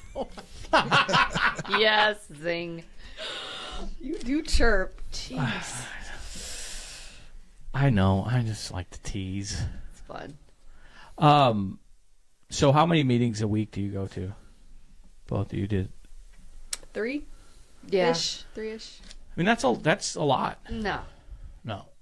I Oh. should go to way more. I should go to way more as well. And at this point, honestly, yes, like I go to meetings because I need to go to a meeting. But sometimes, I have to remind myself, and this is where that selfishness comes in me, like when it was my turn to go into the rooms, go into the fellowship, whatever, if everyone that was in there was stopped going to meetings, I'd have been screwed. Like, I wouldn't have had any good things to hear or any hope from anyone. I feel called out. Right? Like, it's like you go in and you get well, and then you just, like, peace out. Right. Like, What a taker. right. So I have to remind myself, like, maybe you don't have time right now, or you don't feel like getting off the couch. But what if there's, like, someone in there that, like, needs to hear what you have to say, or just needs a body in there, So Yeah. that's where I get on myself about a lot, because it's, like, really selfish if I just... The last time Megan spoke, we were at it was a Thursday night meeting, and it was a bunch of people that we all knew, and she walked in, she's like, what am I going to talk about tonight? I know all these people. I thought it was going to be a young person's meeting, and so it was going to be like a bunch of people new in sobriety, and I love that. Like, I love speaking up here. Like, I get... Do you speak up here? Oh, yeah, I spoke up here. Nice. I get Nobody hyped tells me fucking nothing. up. Like, when they ask me to speak up here, I get hyped because I'm like, yes, let's go. Like, let me get you, like, that's the stuff that gets me What are you excited. doing? I guess Friday night, I think they probably know. No, I think it's on Mondays. Monday's when I day, get asked. yeah. Yeah. Whatever program it's called. I just got a text from our alumni director. I know I set him up with the guy speaking tonight. So. Yeah. So I get, like, pumped. But so I went into this young people's meeting. And you were like... It was all people who had, like, 20 plus years of sobriety. I'm like, Full of piss and vinegar. what in But the... it was... I've heard you speak a lot. It was the best speaker meeting that you've ever had. I mean, you came from a whole different angle, and like you had me like crying at one point. I'm like, why is this bitch making me cry? Like, it was so. But again, that's your higher power, right? Like you take time to pray and tell me help me say what needs to be said tonight, Like and what you needs to be heard. completely delivered and spoke to me in a different way. You didn't even know what I was struggling with at that moment, and that the fact that it comes out in the way that it did in that meeting, and I wasn't the only one who said that. Like, it was great. It just powerful stuff. It's so intertwined with, for me personally, with this Jesus shit and higher power stuff, because, and it's all about routine and practice. And I've heard it said at church, like, you go to church and what if you just don't feel like going that Sunday, and the person that really fucking needs that mountaintop moment comes into an empty sanctuary because everybody's, so it's the exact same thing that you're saying. Exact same thing. And and then practicing, so going habitually is so part of it. And then, like, who are we to say how fucking God's going to use our shit? Right. And to hear that when you've heard her talk 100,000 times and get moved. How long do you speak it? Like, when you speak it at AA or share is it a testimony or? No, I think It's your experience, strength, and hope. So you kind of tell about what it was like, what happened, and what it's like now. Right. So you can get into as much as the drunk stuff as you want. This past time I spoke at Cathedral for Alcathon, like Belleville Cathedral, Yeah. like the McCormick Center. Yeah. We used to No, get it's fucked not- up in the or not. McCormick Center. Right. You remember? Yes, but why don't did we party there? What was that? We knew somebody that had the keys. That's and we just would get right. fucking. And I'm not gonna name drop, but we did like I remember just have that. high school parties in this Catholic gym. It's like right across from the cafe, but we have events. Cathedral lets us, or Notre Dame Academy, whatever the heck you want to call it. They let us rent their cafeteria. So we just had corned beef and cabbage there last. Fucking love. And the corned beef. Well Hungarians played. Joey Miner. At a sober Joey Miner. corned beef and cabbage Joey Miner's gotten into the weightlifting. for free. But anyway, I usually speak. I love corned beef. I don't know. 45 minutes. Yeah, but you were saying you spoke at Alcathon, and that was like the best you've ever spoken. And Right. it was like Bree was like, "I'm gonna let you know what's on my mind," and just dumped. So it's really That's wherever baller. you're at. That's Yeah. awesome. People were like amazed. They're like, "Yes, that was awesome. It was pretty Did cool." you record it? No, I wish you would have recorded it, because I don't remember anything I said. Yeah, I hear you. I want to. Taste I'll invite this. you next time. Next All night, right. Well, you're asked to speak way more than I am. No. We want you to speak at IRC now, don't we? Yeah. Will you? Sure. I'm surprised you haven't been asked to speak here yet. I love speaking to people in Well, the last time I think we really saw, I probably have seen you, but you guys came to open house. Oh, And yeah. that's when I was like, oh, this is a good tandem here, these two. Watch the fuck out. Yeah, But it's dangerous for sure. I don't know who organizes our speakers for Mondays. Justin, it's got to No. be. It's No, not? it's No, a it's- guy it's- from the treatment center. It's a guy from District 14. Yeah, we don't pick Monday nights. We do Friday. Okay. Yeah, because a lot of our friends have come Mondays. Yeah, Yeah. on Mondays and spoke. Do you guys, so the relationships you form in AA, these friendships, I mean, are They're so outside weird. of meetings and They're lifelong? so weird. Yeah, I'm sure they are. It's so weird. Like, I had a Thanksgiving dinner with like all these people, and I felt like it was like my family. Friendsgiving, baby. But it's like age range from like legitimately 75 to like Fucking Galtoff. 20. I got a story. And I'm just like, come on in, let's have a big old dinner. Bring your wives. That sounds awesome. It's just weird. I mean, an AA Thanksgiving sounds like a way better. I mean, a lot of people's families are fucked up. But we're all kind of mean though too. I feel like AAs, because we're so like we feel our feelings and we call each other out on our stuff. I feel like stuff gets a little, or maybe that's just like Chelsea. This Chelsea gal has been. She's something, man. When they letting her out? She's only in there on the weekends. Oh, okay. I know. I've had to take a couple people to weekend. Yeah. So she could come on Monday. Yeah. Yeah. She's just right down the street. She's We're a gonna laborer, Fucking so- walk there. She might not get off on time, but yeah. A buddy of mine that did weekends started taking a liking to the Mexican lasagna. She hasn't ate one time. It's horrible. I'm like, you don't. Yeah, don't. You get staph. Mm-hmm. Yeah. Oh God. No, that was a thing. But Not yeah. me. I'm clean. Yeah, sure. I- But yeah, the friendships are definitely weird. They form very fast. Ashley's not from here at all. Like, so she grew up in LA and she was a big fucking nerd. Like, she's never smoked weed or anything. The number of cigarettes on one hand, like two. She's already had 2 cigarettes drunk when she moved to St. Louis. But I took her to a Friendsgiving. It was my friends from Galtoff. Oh yeah. And she sat at the table and these girls were all talking about the same the same guys and that, you know, in high school, and started talking about things like that, and she was blown away. Pardon the pun, but she was blown away. Oh yeah. Were they Eskimo sisters? Were they? And All of them. she started saying, "Oh my." I'm like, we do things a little different at Belleville. She got a taste of it. I'm trying to be careful here. Yeah. I noticed. But I love Altoff. Yeah, anyway, it was a great school. Sorry, am I offending? No. Am I being offensive? I am. Is this inappropriate? No shame in my game. How could that be inappropriate? Right. Anyway. It got quiet. Yeah, because you stopped talking. I'll tell the story offline. It was pretty funny. Yeah, I can't wait to hear it, actually. So we got to get Bree to speak here, and I'm going to come to that. For sure. If it's a Monday night, we'll just record it for the podcast. So how's work? You guys both obviously still killing it. I know you are. Do you still in the education system? I am, yes. Year 16 total. Yeah. It's good. I would love to get into the recovery side of the world, but I just haven't crossed the bridge yet, and I don't know. I'm trusting that I'll find that, but this is the stuff that I think I went back to my treatment center this past weekend for a weekend-long retreat, and I ate it up. It was incredible. It was one of my counselors does a 4th step retreat, and so it was Friday, Saturday, Sunday. It was threw ourselves into the big book. I did a whole 4th step inventory. Got to see some people that I hadn't seen in a long time, and it's just I feel so at peace and so myself there. So I don't know what capacity recovery will look like, like the work side of it, but I would love to eventually cross into that.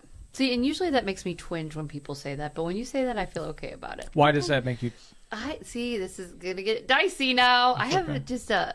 It's okay. There's just people that I see and I've known in the rooms that are like, I'm gonna go be a recovery coach, and I'm like, God, I hope you're there. I hope you're hearing this. Like, please help these people. Like, no, abort the mission. So I just think it takes a special person. I don't think that it's for everyone. I don't think that just because you went to, a treatment center and you graduated that you are well enough to, help other people, And Sure. especially in the first year of sobriety. When they told me in the first year of sobriety, Jacob. what, you don't? Well, no, Jacob's I always agree said with 12 you. months. Jacob thinks. Yeah. I've created a lot of peer support programs for recovery coaches. 18 months is usually my go-to for a peer. Right. So. Okay. Oh, 18 months clean? Yeah. Yeah. All right. Yeah. Because, in your first year, you're figuring so figure out the sun much once, out. before you start trying to teach people. I've heard him. The reason I was looking at him, and I'm glad he piped up, because this is his bailiwick, and that he's said that since I've known him. And it's. I don't want to discourage like this. There's ways to serve. There's Absolutely. Right? People want to give back and want to be a part of this community, and it is so fucking life-giving. Yeah. I was going to tell you that when you were saying that. I mean, it is the most life-giving thing that I'm involved in. My other line of work has been, it's not the opposite, but it is really draining. Same. So coming out here doing the podcast, doing Saturday night church group, anytime I can give a tour or help someone find it here, I mean, it is what fucking gets me going. For man. sure. And, but learning a lot from Jacob, because he's been, in this field now 7 years. Over 7. And whole life poured into it. So I became a tech for treatment on my 1-year anniversary. So, and I remember you saying that Ever since then. even when you're like your mother said, like before fixing everything with her, it was work on yourself for 1 year. yeah. And I thought that was super powerful of her. Because it takes it's a lot of work in early recovery. Yes. I always tell people, really the 90 days of recovery, your first 90 is the hardest because you're like going against everything that you think is right is 100% wrong. Right. So you're just fighting that. But it takes about a year to really get like your routine down, Mm-hmm. know when you're off a bit, and know when you're like doing good. Because a lot of times you're not like when you mentioned it earlier, like you need a meeting when you're not feeling right. Well, hell, you don't know you don't feel right till at least after a year. Right. Yeah, So that's- well, yeah. Yeah, you're dead So- on. Yeah. Yeah. And you life has to happen still. Like, you've been through some hard shit recently, the last couple of years that I know about. We all still go through it. You don't know when a wave of depression's coming, Bree, but like this is, it happens, and it's not all sunshine and rainbows. Right. And each time you deal with a valley, a pit, and get through it without self-medicating is, a big notch in the holster of, confidence, of learning how to do it through experience you mentioned earlier. So, but I'm glad you brought that up. I'm sure you hear it a lot in the rooms that there's, and it may come from a good place that people want to. And there's always ways, like you said, to serve. I have a list of people right now that have reached out that from 30 days to 10 years that feel a call to get into it. Yeah. What do you? But I definitely agree with working in Fucking treatment's fantasy not over for there? everybody. So it's like it's a weird. It's not like service work in a program No. because like one, you're getting paid for it, so you're not doing service anymore. It's a job, Right. But it's just so many ebbs and flows to it because like there's really good highs, but there's that big of lows. Right. And the biggest thing I like when I would like coach peers how to be peers is like this job is very rewarding, but it doesn't reward your recovery. So you Right. have to remember like there's two separate things there because so many people get into this field and they quit going to meetings, they quit 100%. doing their own recovery. The next thing you know, they're back in treatment themselves. So Yeah. it's really much you have to make sure you have that solid foundation down and interesting. keep doing Oh yeah, it. I've seen that happen to people. They go Oh, and they work at a treatment center or whatever, and I'm like, are you not going to meetings anymore? It's extremely common. Like, it's probably the most common thing I see happen to peers is they relapse because they're not doing their program anymore because treatment's a lot. Like there's like you're dealing. I got 50 newcomer addicts over there. 35% of them are 100% in denial. The other Yeah. 50% think Oh, they're well and they're God living here bless 10 you, days. You know, so because like that sounds it's just it's exhausting. No, but that's mentally important. it's mentally People don't draining. think Yeah. about that shit. I don't even think about that, Right. Jacob, when I come here twice a week and fucking bitch you if you're not texting me back on Saturday. I get annoyed with one. I don't know how you deal with that many. It's very mentally draining. So you have to like have like Something it goes to back fill to your oxygen. cup, Yeah, you have to right? do it's an oxygen. I mask remember one theory. time, Eric, So- I was like, I go, so-and-so approached me at church, and it was right when we opened, and they think they're going to come to me, and I'm going to try to fix something that isn't going well for them during the week. And Eric's like, motherfucker, I've been living with that person for 28 days. You see him 1 hour a week. Don't bring that shit to my door. I'm like, message received. Fair. Yeah. No, but what you're saying is fair because I've heard that story all my life. Like the guy who paints homes for a living, his house is unpainted. Right. Right. It's like that same idea. The chef at Olive and Oak would tell. I'm like, man, what do you guys eat at home? You ain't going home. And she's like, grilled cheese, motherfucker. And that's it. Barely. Yeah. If I Fair. feel like turning the stove on. Right. Right. Yeah. And this is just one of those fields that you can't do that. Like you have to. Right. And like for me, my mindset's always like, as strong as my recovery is how good I'll be in my job. Right. So I've always just like did my recovery, then just made me better at my job.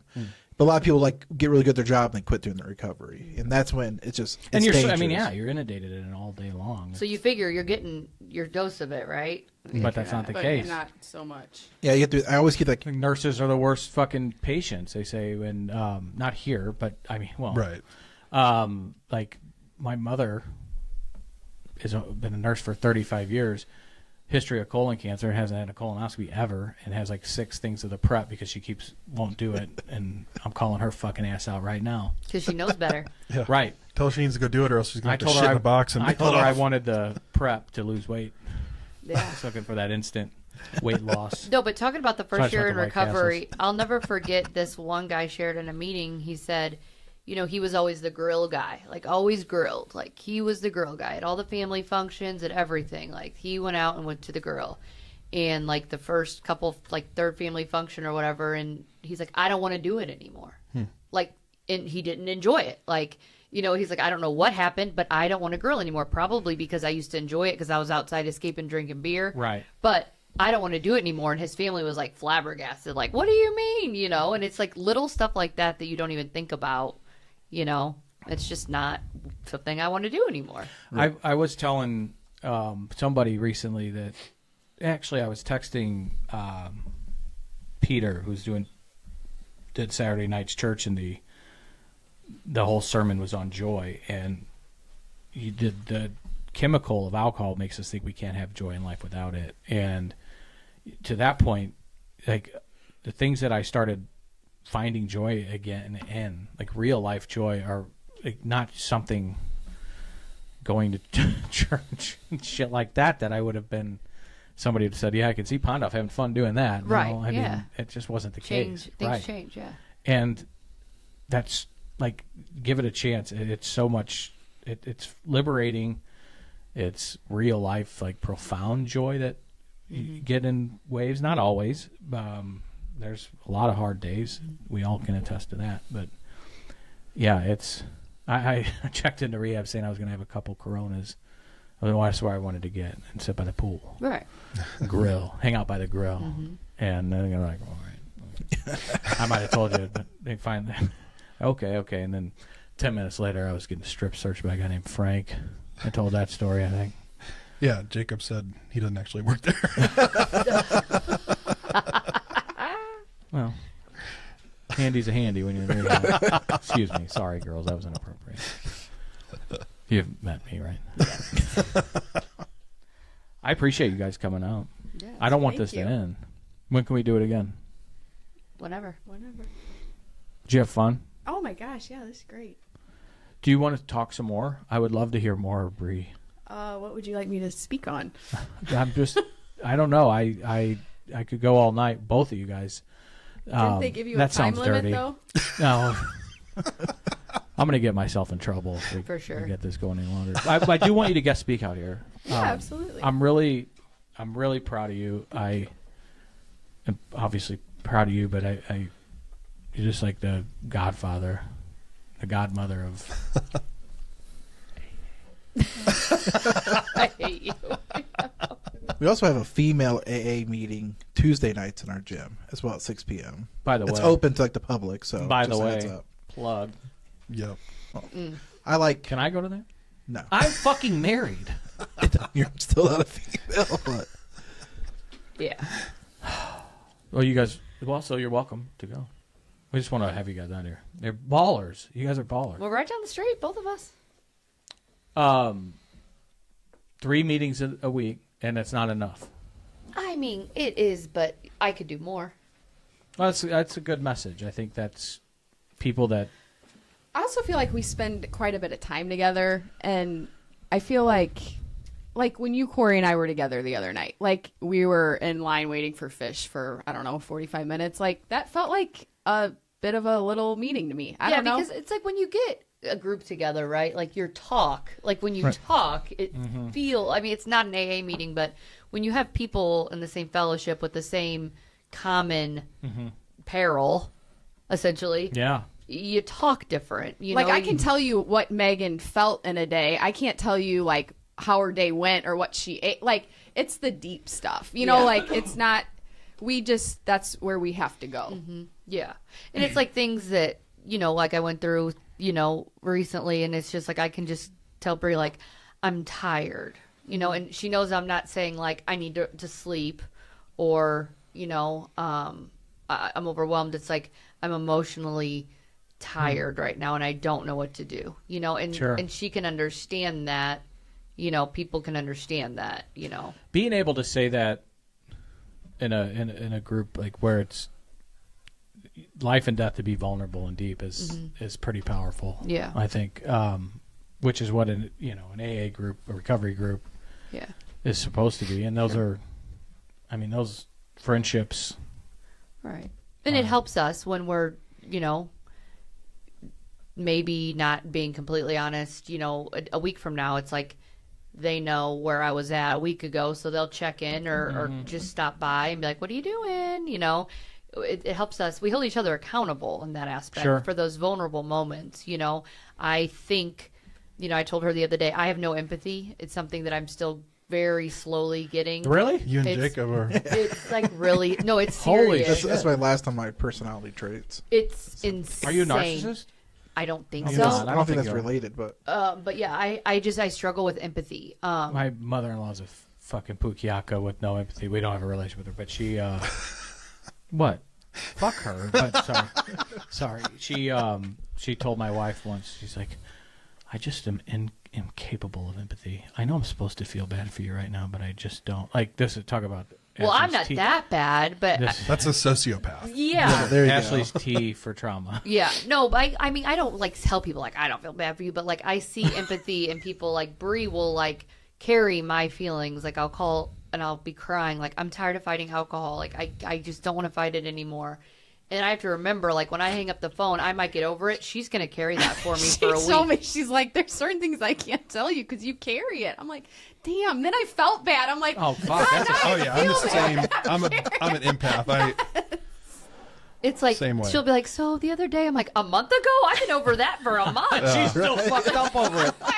Oh, you're so sweet. I Yeah, love so you. that's it's important, But Megan did go through a significant life event, and I watched her go through that because I wanted to see how she navigated that. Like, you learn best from your peers, and never stop showing up, never stop sharing, never stop sponsoring. Like, that's the kind of people I need in my corner. Like, I know what I'm going to get from her. I also know she's never going to co-sign on any of my nonsense. Yeah. Nice. Can I? You don't have to, but the life event. So I got a divorce. Okay.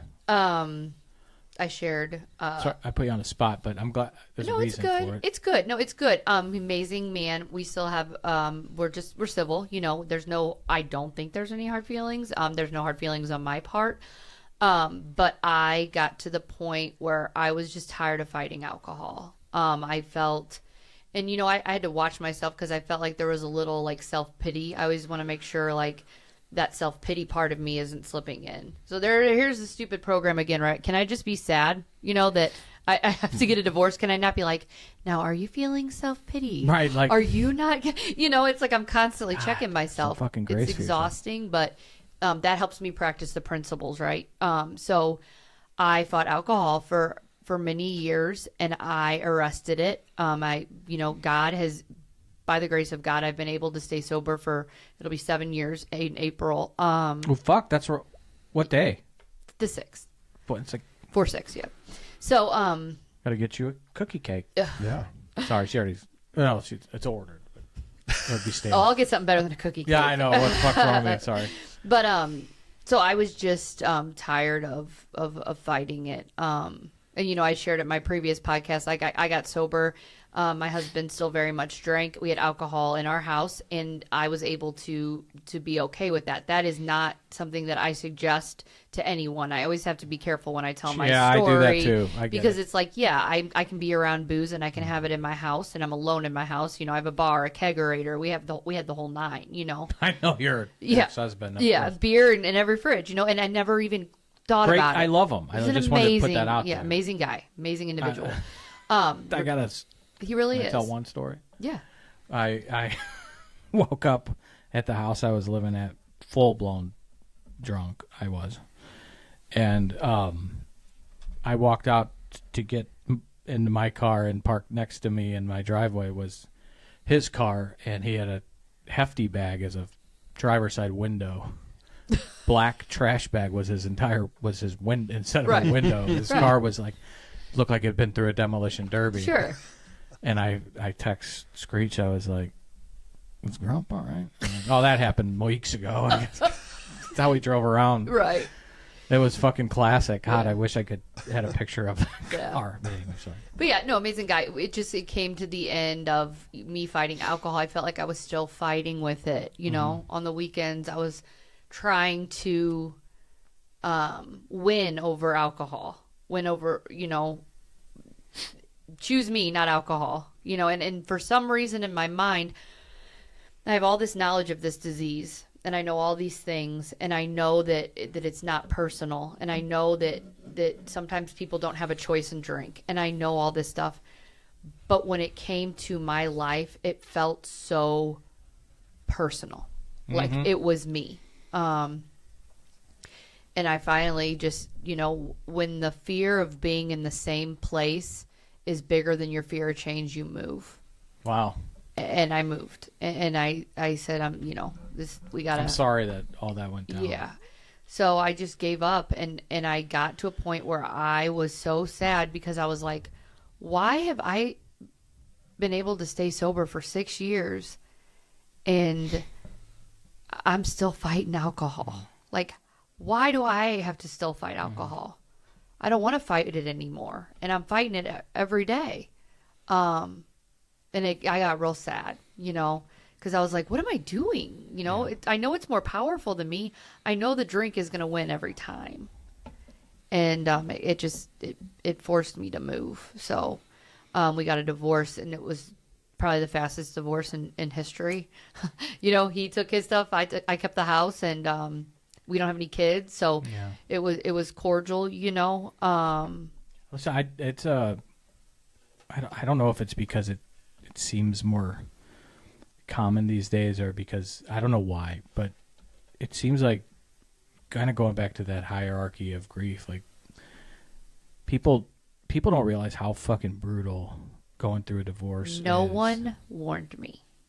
See, that's why I hear that, and it is the most gutting thing in the world. It's literally grieving someone that's still alive. Still alive, right? I've heard that before.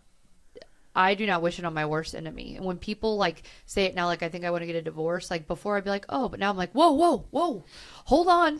Like, please think this through. Like, this is not as easy as everyone makes it look. No one warned me. Your whole life, every holiday for that first year was awful. Ah, fuck, man. You know, like I'm very blessed. I still work for Jacob. And so I get to see the girls, you know, they come into the office and I get to see them. But the family that I've had and everything that I've known is gone. And somebody I love is going through this right now. Yeah. And it's so funny that you're saying that, because that's what I hear. It's gutting. And it's like, it's a acute trauma to try to fix something. Like I don't know how to, I haven't been through it. Ash has, and then she's led divorce groups before I even knew her, and our church has them because they're so. And then you've had some of the old fucking asshole churches out there that act like you can't get divorced and shame the fuck out of you for it. Oh, you can pay $1,200 and get it. You're right. That's so much fucking bullshit. Then we started. Yeah, but no, it is horrible, and that's why I always tell people, like, make sure you've exhausted all your options. And you know, I honestly feel, and you know, my girls and people, like, I did everything I could. I couldn't save us. Sure. I couldn't save us, and that's what it came down to. I was trying to. And you were there. Oh yeah, yeah. She was there, unfortunately. She calls me her golden retriever. Yeah, because she's like my emotional support dog. You know, it's like, okay, Bree's here. That's a compliment. I know. She is, like, and that was like a pretty dog, like a golden retriever. The girl that grew up with you in Ravenwood that I had the hots for, and she, by the way, she was my girlfriend in grade school. She had a golden retriever. Sure. Remember? I do. Yes. Yeah, she was so pretty. Not the golden retriever. The girl. Oh, Well, she was the so golden pretty. retriever put out. No, but you know, it took me almost a year, and I did a lot of self-reflecting, and they are beautiful dogs, Bree. You see it now, don't you? I do. She didn't hate it. No. Let me tell you something. I mean, what a blessing I'm sure you were to her, going through that, and not just any friend, a friend that's if you know from being a fucking alcoholic. I mean, that's huge. Yeah. I don't know how you go through it, but I mean, it's like you think those. We heard a guy we have a little group on Tuesday nights, Jacob and I, and you know, his wife should have been killed in a car accident, and he femurs and stomach and spine, and he like got the call, and they didn't tell him shit, and then he was telling the story, and then he went He nursed her back to health for 4 months, and you're like, oh, I couldn't fucking go through that. And he's like, I didn't think I could either until You have to. you have to. And he had a community Right. with him, and I was just talking about it yesterday. That's why it's fresh in my mind. But I want a golden retriever for when I go through hard shit. Me? You'd be my golden retriever. Of course. Anytime, Chris. There you go. But yeah, life is good. I'm good now. We're good. Really happy for you. Thanks. Praying for you, and my boy. Yeah. And I hope things are going well. And Yeah, I just want everyone to be well. That's Yeah. my ultimate goal. You know, I don't. see, like that's so you're not a narcissist. That's an incredibly selfless, empathetic want. Right, but that would feel so good, wouldn't it? Sure. You know, just for people to be just well. Like, I know that not everyone can be rich or have everything they want, but if you can just be well, I'm very sad. I'm, like, rationally happy. Like, you know, that's all I want. It gives you joy. Yeah, for people just to be well. You know?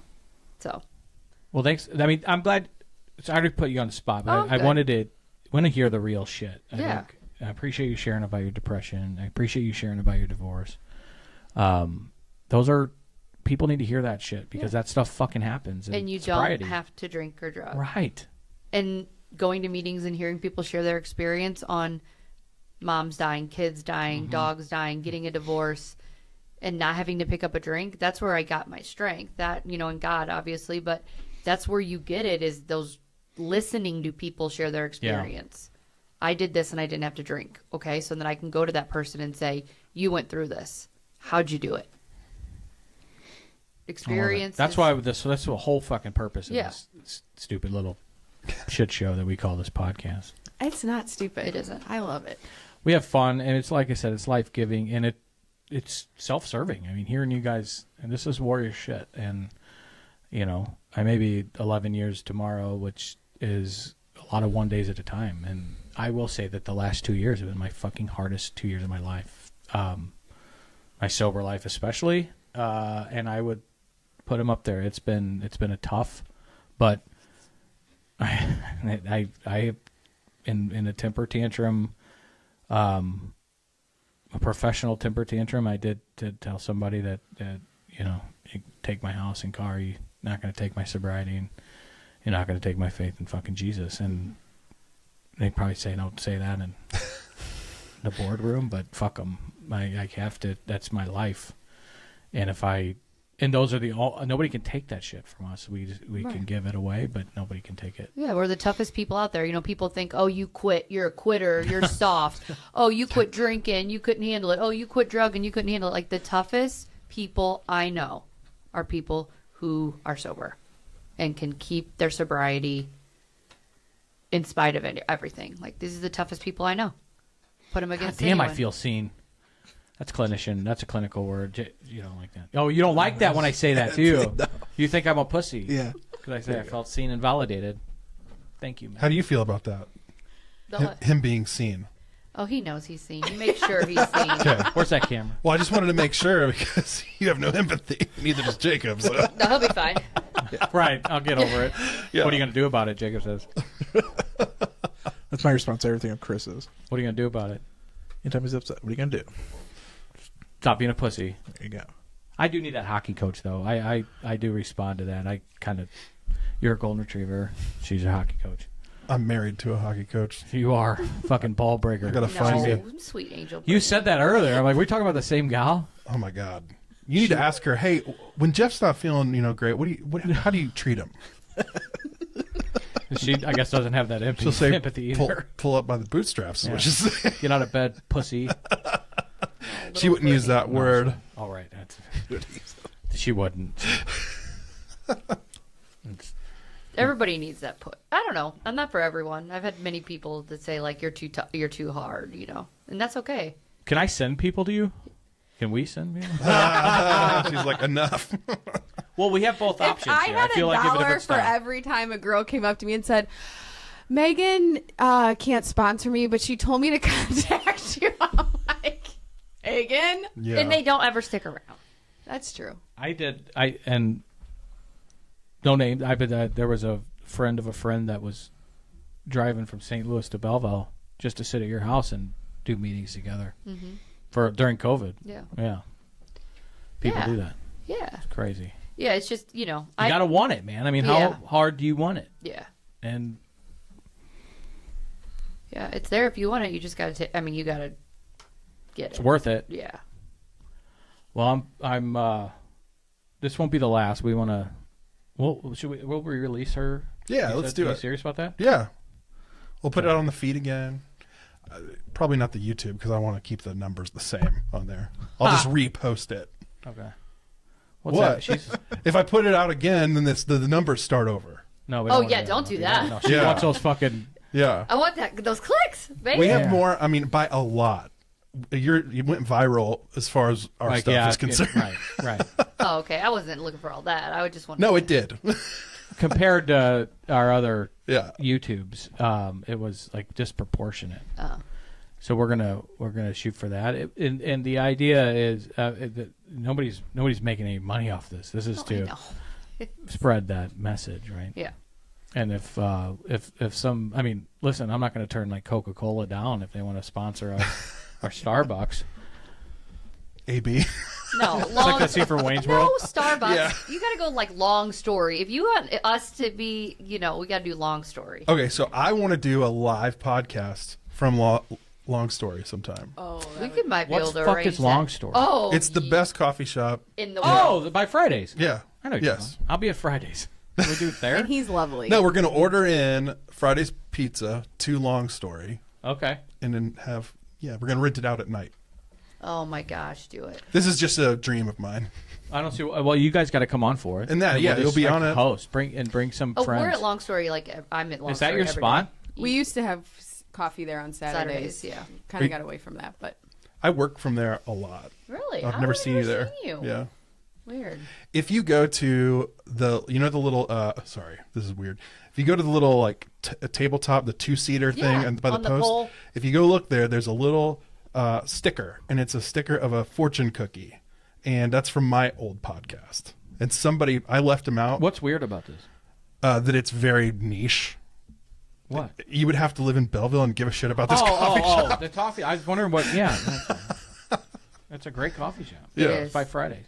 That's why it's great. The proximity. No. Anyway, If those walls could talk. But yes. somebody posted it there. Anyway, And that's another thing. You go into the coffee shop. The one day I was having a shit day. I went to the coffee shop. You were there getting coffee, and then another girl in the program was there getting coffee. And it's not like we sat and drank coffee, but just seeing Community, man. yeah. each other, being like, okay, I can breathe now. Yeah, and the Out guy that doing owns it, live. Eric, he's great. oh, he is. Eric Yeah. is so great. Big soccer You mentioned fan. him. He's lovely. He's out of town right now. They have a damn. bourbon barrel aged. Can you drink that? I drink the shit out of It it. is delicious. It is so good. What, Jacob? What do you On think about draft. that? It's fine. Flavor? It's coffee. It's coffee flavoring. beans, like roasted. You know in what a I'm doing bourbon tomorrow barrel. night? What? Going to Cyrano's for bread pudding, and it's they have that bourbon flavored fucking Topping. drizzle or whatever. That sounds sexual. It is almost a sexual experience. Their bread pudding. Do you like bread pudding? I You love don't even bread have to like pudding. bread pudding. Cyrano's, it's a game changer. It's the best bread pudding on the planet, and I'll check that out. I think it's better than Annie Gunn's. I had a conversation with some Maybe So are I- you going somewhere for dinner and then there for dessert, or how are core you? group. How are you going to do this? Jacob and I have core group 6 to 7. He goes. Oh, what's that? And then it's our gathering. The gathering does its groups during the week. Core group was my surrogate AA right out of rehab Okay. at the gathering. So, but it happens to be people in recovery. Jacob's trying to quit. Don't quit, Jacob. I don't got time. He's That's fair. he got time, But then you doesn't have got to go time for his recovery. celebrate. So you're gonna. Doesn't have time for his recovery, I guess. So where is this at? Maybe I can get. Webster, All right, maybe I can go there this weekend. do you want to instead come of tomorrow Chili's. night? 7:15. 7:15. It's on me. No. Chili's. Oh, It's not like Kenny Wallace, Chili. thank NASCAR you. driver. What? Well, Are you a big Herm fan? No, no. I can introduce you to Herm. I've seen Kenny Wallace a million times. Okay. It's Excuse just me. You know, the dating world's weird, and I'm dating a guy who loves chain restaurants. Interesting. As do That's not a I. It's been a showstopper? lot of fun. I hate. I chain invite restaurants. myself. You love chain restaurants? Oh my God, yes. What's your go-to? Texas Roadhouse. Okay, we got the rolls earlier. That's where the What do you get? I mean, are you like a 14-ounce ribeye girl, or If I'm in the mood, they got a good steak. Not when you eat it every single weekend for months. Yeah, where did he move on to after that? Longhorn? Chili's. No, there was Longhorn, somewhere in then between. Chili's. And I'm like an anti-chain restaurant person. Yeah, me too. Like So is my wife. Fletcher's, Tavern on Main, let's go somewhere local, Right. let's support local, or just eat at Chili's and Applebee's. And No Applebee's. No. so bad. She enjoys You it. must really like this guy, He's hilarious. and you're the third wheel. There's like normally Chelsea when she's not in Okay. jail. And then we have Alex and Maria Yeah. and their baby. So it's a I family don't know outing. I don't know any Chelseas that aren't pretty wild. Like, Yeah, agreed. so She's a whole thing. But yes, so we do the chain restaurants. We need to get out of that. These are those are for people who really love predictability. Yes. yeah. I mean, go to Olive and Oak and get a steak, will you? Yeah. Well done. Andrea's. Get the not at Olive and Oak. They won't fucking serve it for you. No. Who does well done steak? Well Stop done. it. With A1 every You? time. This You. guy? Yes. This Oh guy. my God. No wonder he likes chain restaurants. I hate to. I don't mean to chirp him. He's probably a great guy. But what the fuck? I know. Look, Bree loves it. She thinks it's hilarious. Are you He getting loves the steaks chicken well done? critters. They're great chicken critters. Are you getting steaks well done? No! Chicken. Mine are What are bleeding. chicken Yeah, I was critters? gonna say. At Texas You don't eat Roadhouse. steaks well done in Ravenwood. Are they like chicken fingers? Yeah. But Fletcher's has the best there are in Belleville. Yeah. Fletcher's. She You co-signs. got us to Fletcher's once. Not us. You mean The whole crew. okay. So basically, you're dating this guy and Bree And Chelsea. and Chelsea. And Well, Maria. Chelsea's And the just baby. not. Chelsea just can't go on the weekends. That just started. We're almost done, though, I think. Good. But yes, she encourages it. She thinks it's hilarious. I love it. I'll be sitting there and like my skin's crawling, and I'm like Oh my looking at the menu. God. I'm like, the menu's sticky, and it's like, Oh, and ugh. now He's that- like, you get Nashville hot. I'm like, I did. Like, it comes out. We're like, so much fun. Now Texas Roadhouse has the like order it yourself machine. Oh God. God, what are you doing? Remember when they used to have peanuts all over? No, they brought the peanuts back, but they're in a tin. But they had them on the Not the same. floor. Yeah. That's not. The peanuts allergies that randomly popped up. Yeah, people started dying from that shit. Tell me again what the name of that bread pudding place was. Cyrano's. Okay. She brought a good. notebook. It's been out this whole time. And I Like she was didn't going to make take any notes, notes. but Oh, she yeah. finally took notes. After my for the old bread home group, pudding we would was. go there every week. Oh, Dinner that's right. You were afterwards. telling me that. Yeah.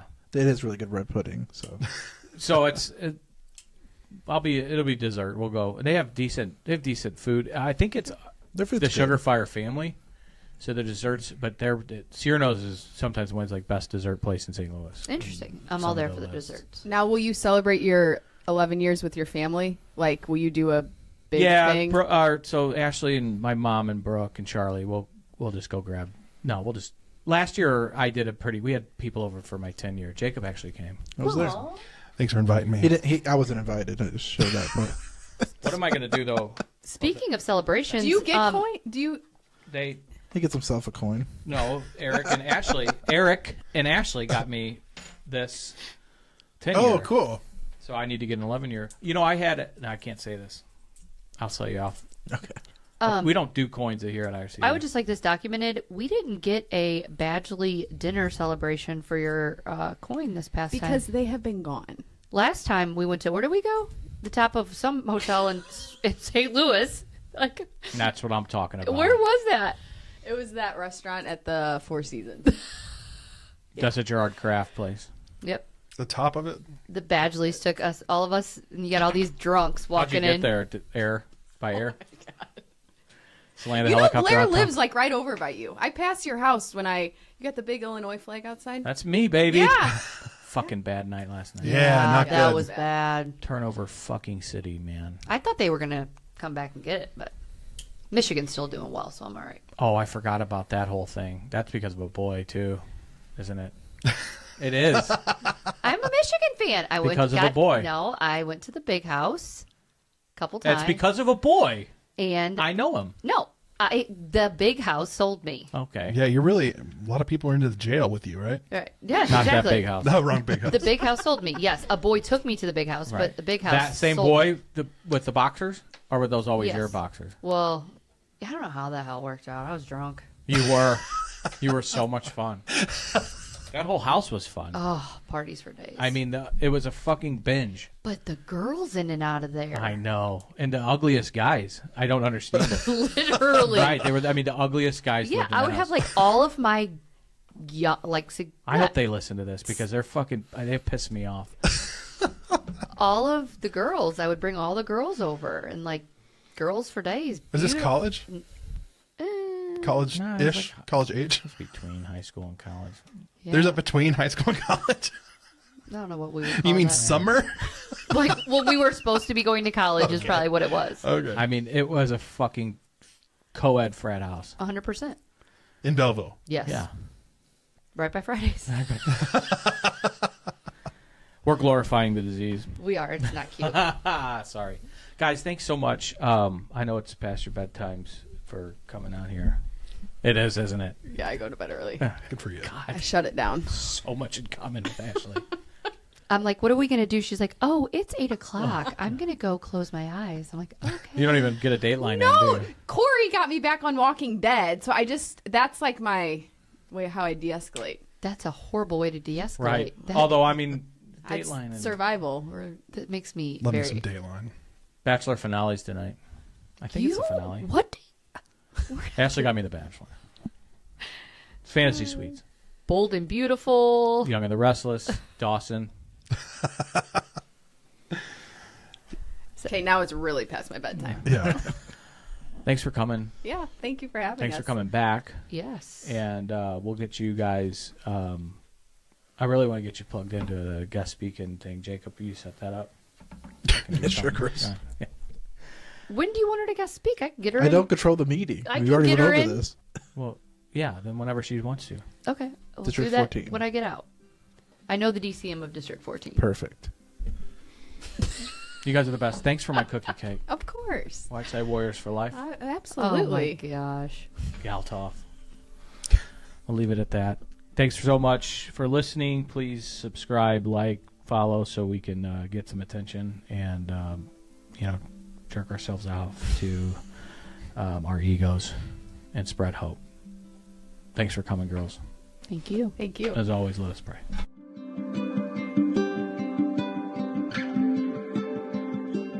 If you're struggling or know someone that is, please have them check out our podcast and reach out to Chris or me. We want to listen, and we're super eager to help. Our music is Anti-Hero by McCall and Gentle Waters by Wild Wonder. For more information, visit pondossanonymous.com. Find us on Facebook and Instagram.